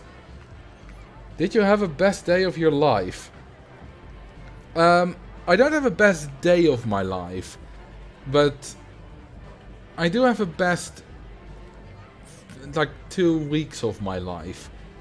And believe it or not, but the best few weeks of my life were my high school final exams. I have never been more relaxed in my life. I had never had a better natural sleep schedule in my life. And I'm not sure if I've ever been happier. Because I wasn't... That was such an amazing feeling. It wasn't after, it was during. Like, literally during the 2 weeks that I had my exams. I generally didn't do very well in school. I didn't have great grades. I passed every year, but often barely. And I studied a lot for the exams, like a custom schedule for studying and stuff. And when the exams came about, I was basically like, yeah, I'm ready. And I knew in my head that basically I would pass. Because I had learned to study it enough and, you know. And then all the exams, like the first 2 exams went quite well. And that gave me more relaxation even, more confidence. And it was all just fantastic. I had all my exams in the afternoon.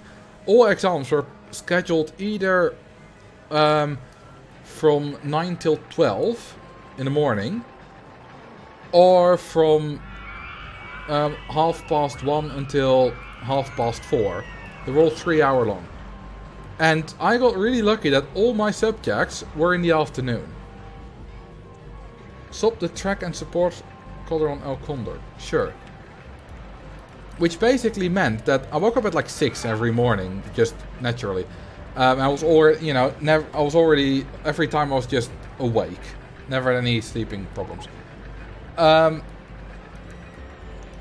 And it meant that basically at around 11 AM, I very relaxed, went to the train station and took the train to school, because last year I had moved away, so I had to take the train.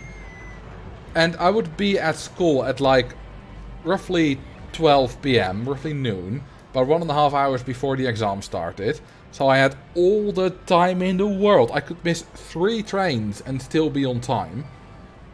So that was all very relaxing. Then I would just hang about with a few friends who were there as well. Sometimes they had an exam in the morning, sometimes they were also just early. You know, they didn't all have the same courses as I did. And then I would take the exams, which all went well. Except French, but I already knew that would go terribly. So that wasn't a surprise. And it was just generally a fantastic time.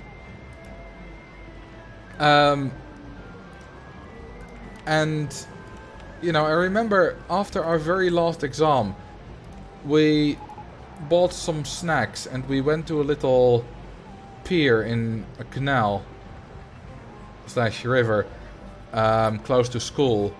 It was like a little thing of like, I don't know, 2 by 2 meters or whatever. And we just sat on there. It was very nice weather somewhere in May. And we just had a good time. You know, we were finished. And that was some of the best weeks of my life. And then, you know, once a few weeks later, you got the results back. But by that, basically the relaxation of the exams had already worn out. We're still having a good time. Because, you know, school was over and uni hadn't started yet. Like, summer holidays hadn't properly started yet. So, still a great time, but not as great as when I had the exams. Which I thought was interesting, because lots of people were really stressed during the exams. Also, I didn't study at all during the exams. I had 3 exams, Monday, Tuesday, Wednesday. On those days, I didn't study. Then I had 4 days off, in which I did study. And then on the 4 days after that, which were Monday, Tuesday, Wednesday, Thursday, I had exams again. I didn't study. Like, the last thing I did for my last exam was on Sunday, even though I had the exam on Thursday. I just didn't study, because I knew I had studied well enough. And there was no point in studying more, it would just stress me out, so I just didn't.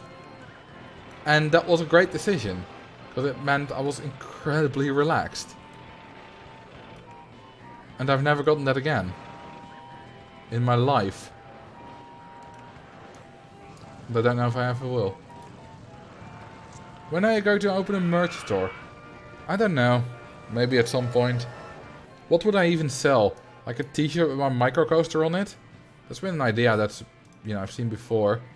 I've considered it before, but... Or a quote.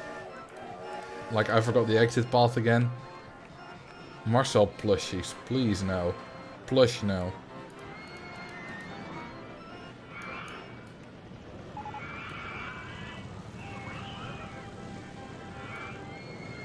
Alright. Let's change the path to this. I think that fits the area better. How many rides do we have by now? 56. I'm building rides quite at a fast pace. With pics from the game? I think that's legal. Well, maybe it's not actually. I don't know. T-shirts, mugs with pictures from the game. I mean, if just be... I don't know. Maybe at some point. Feels a bit generic.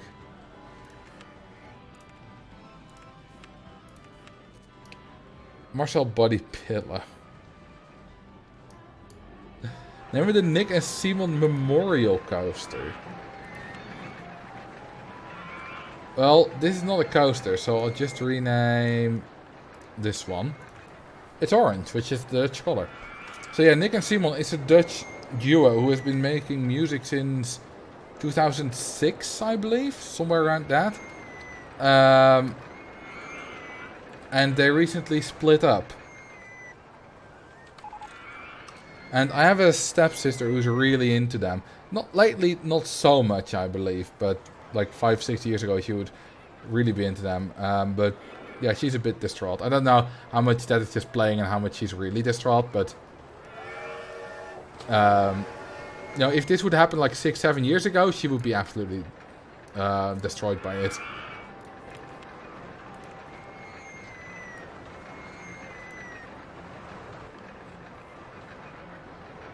Nick and what now? Nick and Simon. Or Simon, would you pronounce it in English, I suppose. Oh, you hear? Nick and Simon. Imagine that. Imagine that for a duo. I mean, that's just Nick being on stage with a couple of, you know, captains and whatever. People from the Navy. Nick and Seaman. Behind him.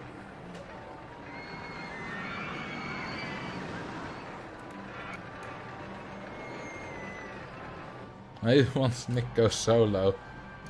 It's just his custom act.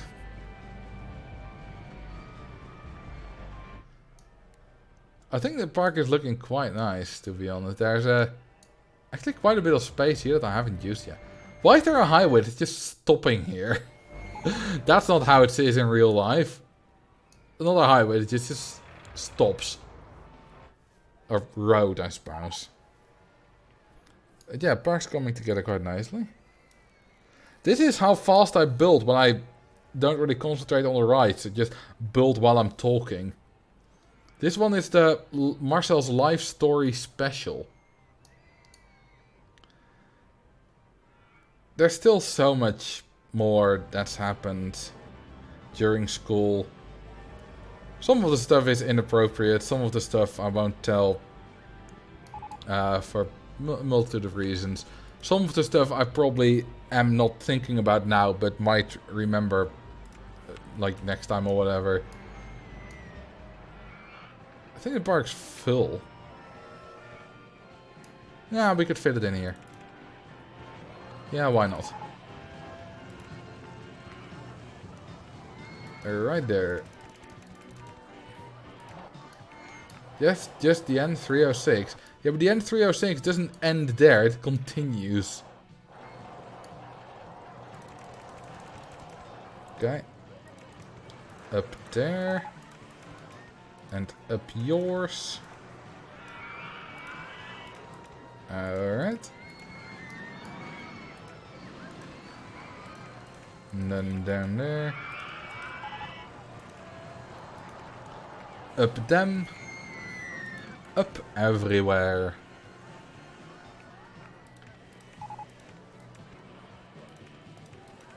And then down. In high school there was a guy who kept leaving poos in the elevator. He wasn't caught and his spree lasted over 3 years. That's dedication. That's defecation dedication. What's your most embarrassing story that you're willing to tell? Good question. You know, there are a few embarrassing stories that are coming in my mind right now, which I won't tell. Which you will never know. You know, everyone has their stories, of course. Most embarrassing story I am willing to tell. I don't know. It probably is a story I can't think of right now.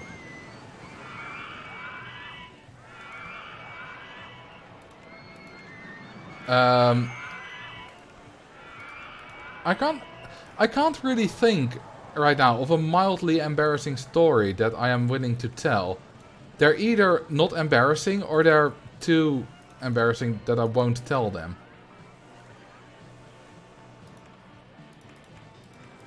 So, okay, one of the embarrassing ones, which was typical teenage stuff, but there was a girl who was in our friend group, and at some point I developed a crush on her. And in the 3rd year, we went to London with school, which was fantastic. And being kids, at some time you play stuff like Truth or Dare. So we played Truth or Dare and I got Truth. And I got dared with... everyone got dared, by the way. But, you know, who do you like the most out of our class? Which girl or boy? You know, we had a few girls, few boys, which we were playing with. Do you like the most?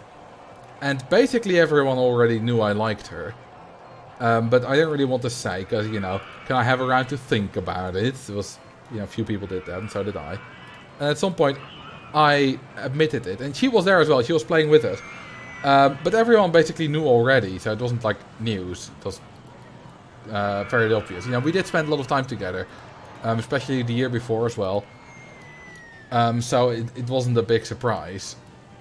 But yeah, that felt a bit embarrassing. But maybe slightly more embarrassing for someone else, because a few days after we got back, I was at a friend's place, and he was chatting with another girl, and they were both there, on Hives, I believe, which was a social media network. And she was they were chatting about London and about that night, and she was basically saying, like, I can't believe he didn't think we already all knew. And I was reading that, and he was replying, you know he's reading this right now, right? And she was so embarrassed with that. Because she didn't know I was there. Which was great.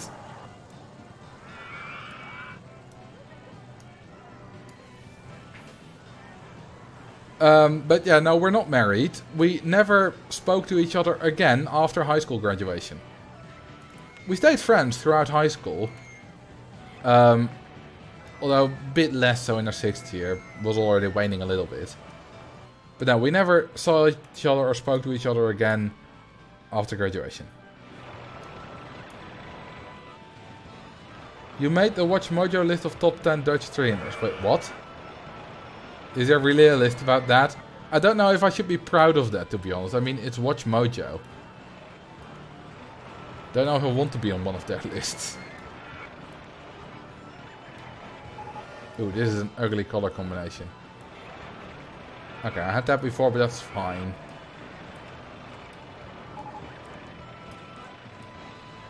Make this green.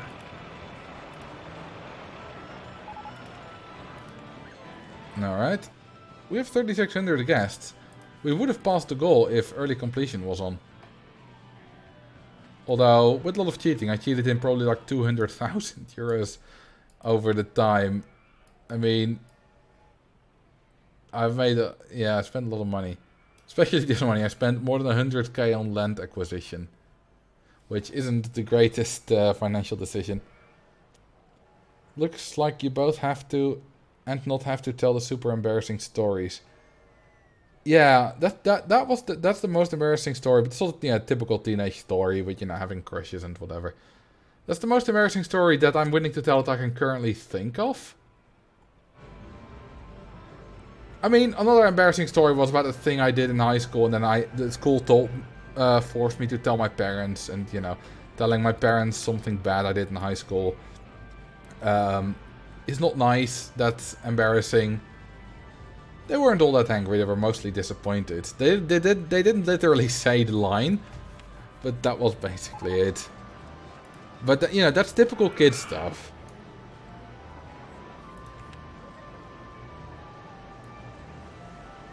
So, you know, nothing too special. You should up the park entry price to reflect current hyperinflation, but then the guests won't pay it. I could make them richer.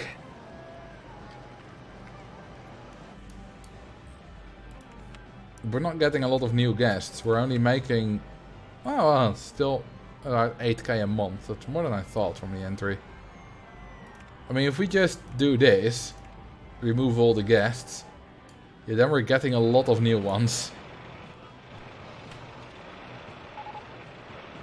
Now we're making bank. Let's see how much you... Oh right, the thing crashed. Luckily no one died because I had removed all the guests. Okay, let's keep on the fast forward for a bit.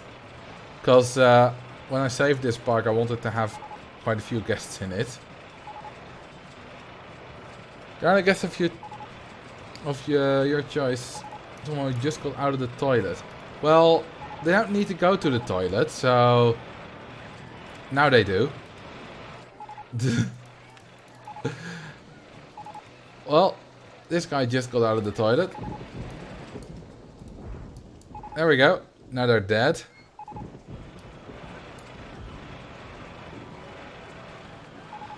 No, I'm still trying to think of embarrassing stories, but...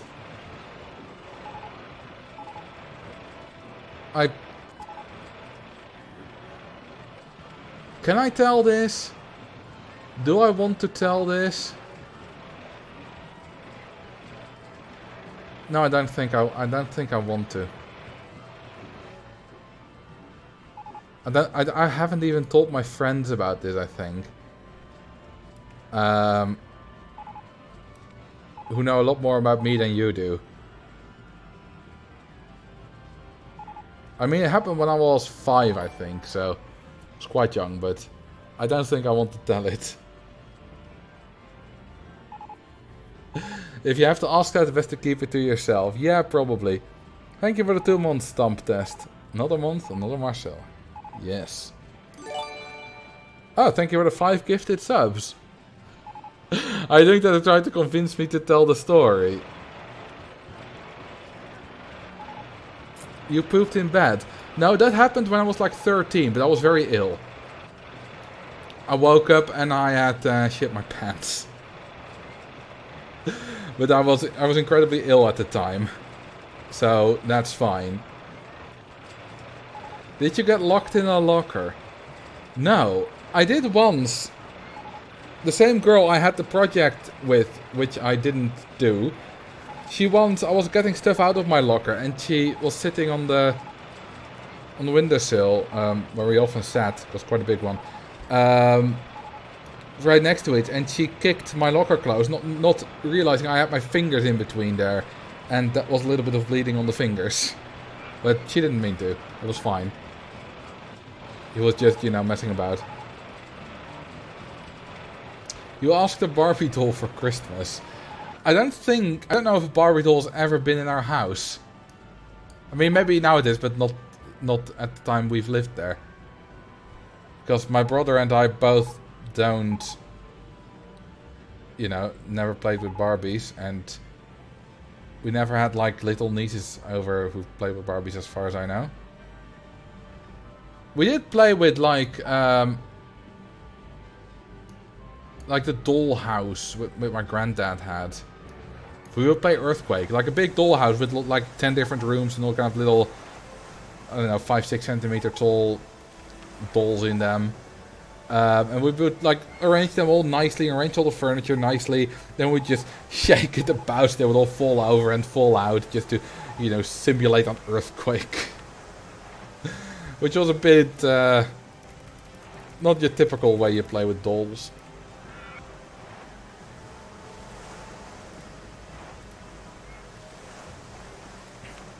It's impossible for this to be Six Flags Holland. There aren't any tulips inside. In sight. There aren't really any tulips around directly in Six Flags Holland though. Though there are definitely... Are there a lot in Flevoland? I don't know. Probably at least one tulip field, I think, though. When I was a kid, I understood that oil was pumped up from the ground, but I thought that petrol stations did the pumping. I thought they were oddly conveniently placed. That's really like kid logic. And I can't blame kid you for believing that. I probably believe similar things. Don't remember any specifics, but you know, stuff like that's typical. Ah, they do have tulips in Flevoland. Okay, so how much are we making? Not that much more. 17, 13, 14k a month. But we don't have to build a ride. Like, it's consistent now for a while at least. Okay, this is not a thoroughfare, so I'm gonna build... I want to through-verify this.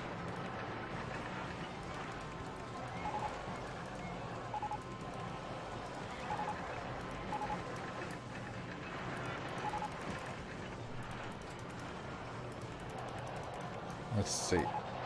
This would be a cool path to walk, you know, with all the coasters speeding by.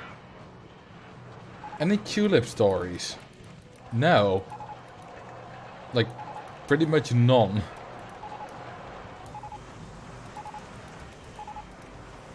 I mean, the only tulip story I have is that I know we've driven, like, through roads that go through tulip fields before, but that's about it. Not because of the tulip fields, just because we needed to be somewhere there.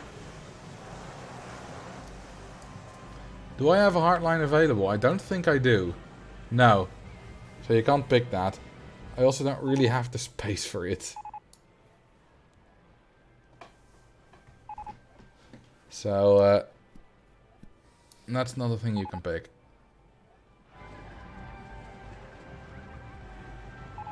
Now, I keep thinking about mildly embarrassing stories I could tell, but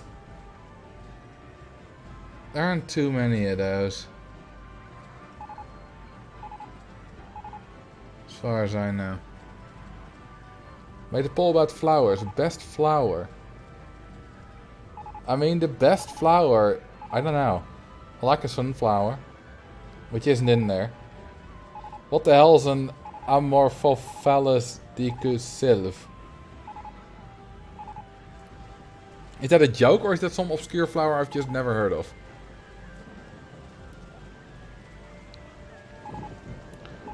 Well, what coaster do you want stump test? Don't Google. Is it like a phallus flower or something?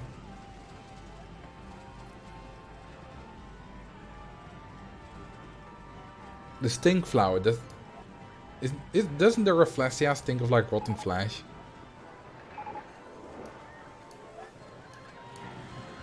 Let's open this up, by the way.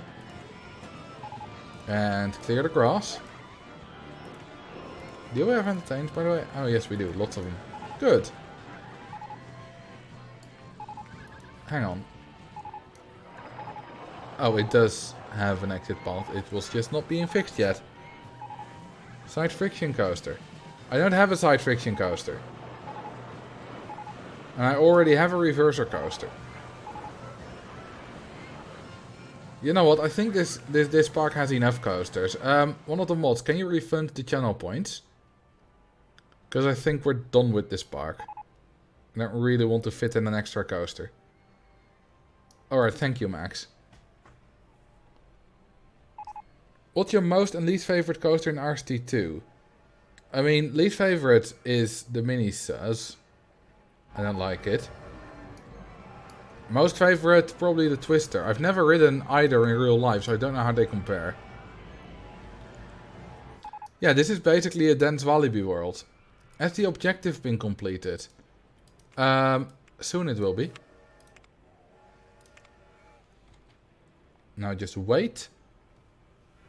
Who do I refund? Stomp test. Should be refunded. Anytime now?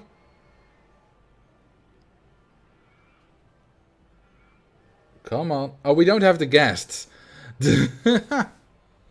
We used to have the guests, but we don't anymore. Hang on. 1, 2, 3, 4, 5, 6. Now that will make us rich. There we go, we've passed the goal. Totally without any cheats. Oh, Cringe's already done it, well thank you. How many are in one train? 250. I like that amount, because if you just want a few more or a few to just test something, that's enough. But you can also easily get a lot. Let's just wait until the guests are dispersed a bit so that you don't see like a big massive clump of guests. Few are leaving, but most are staying. Just want to fire all the staff. Yeah, no, it's enough for today. Mostly doing this just to get guests in the park again and get, you know, the park rolling. Oh, whoops, didn't mean to do that. No. Okay. No rain. And save game. And I thank you all for watching and listening to all my stories about my childhood and my scars and my school and whatever. I hope you enjoyed them. Ooh, Techno Fuzzy. I don't remember who that is, but they're playing Roller Coaster Tycoon. So that's a good one to rate. Some kind of multiplayer park. Interesting. I enjoyed that very much. Well, I'm glad you did. Maybe I'll tell more stories next time. Maybe we'll have a more regular stream, but I don't even know what we talk about usually during streams anymore. Anyway, wish you all a good night, or good day. If you're American, it's definitely not night. If you're New Zealandish, it's morning for you. So I wish you a good time at Techno Stream. I wish you a goodbye. See ya.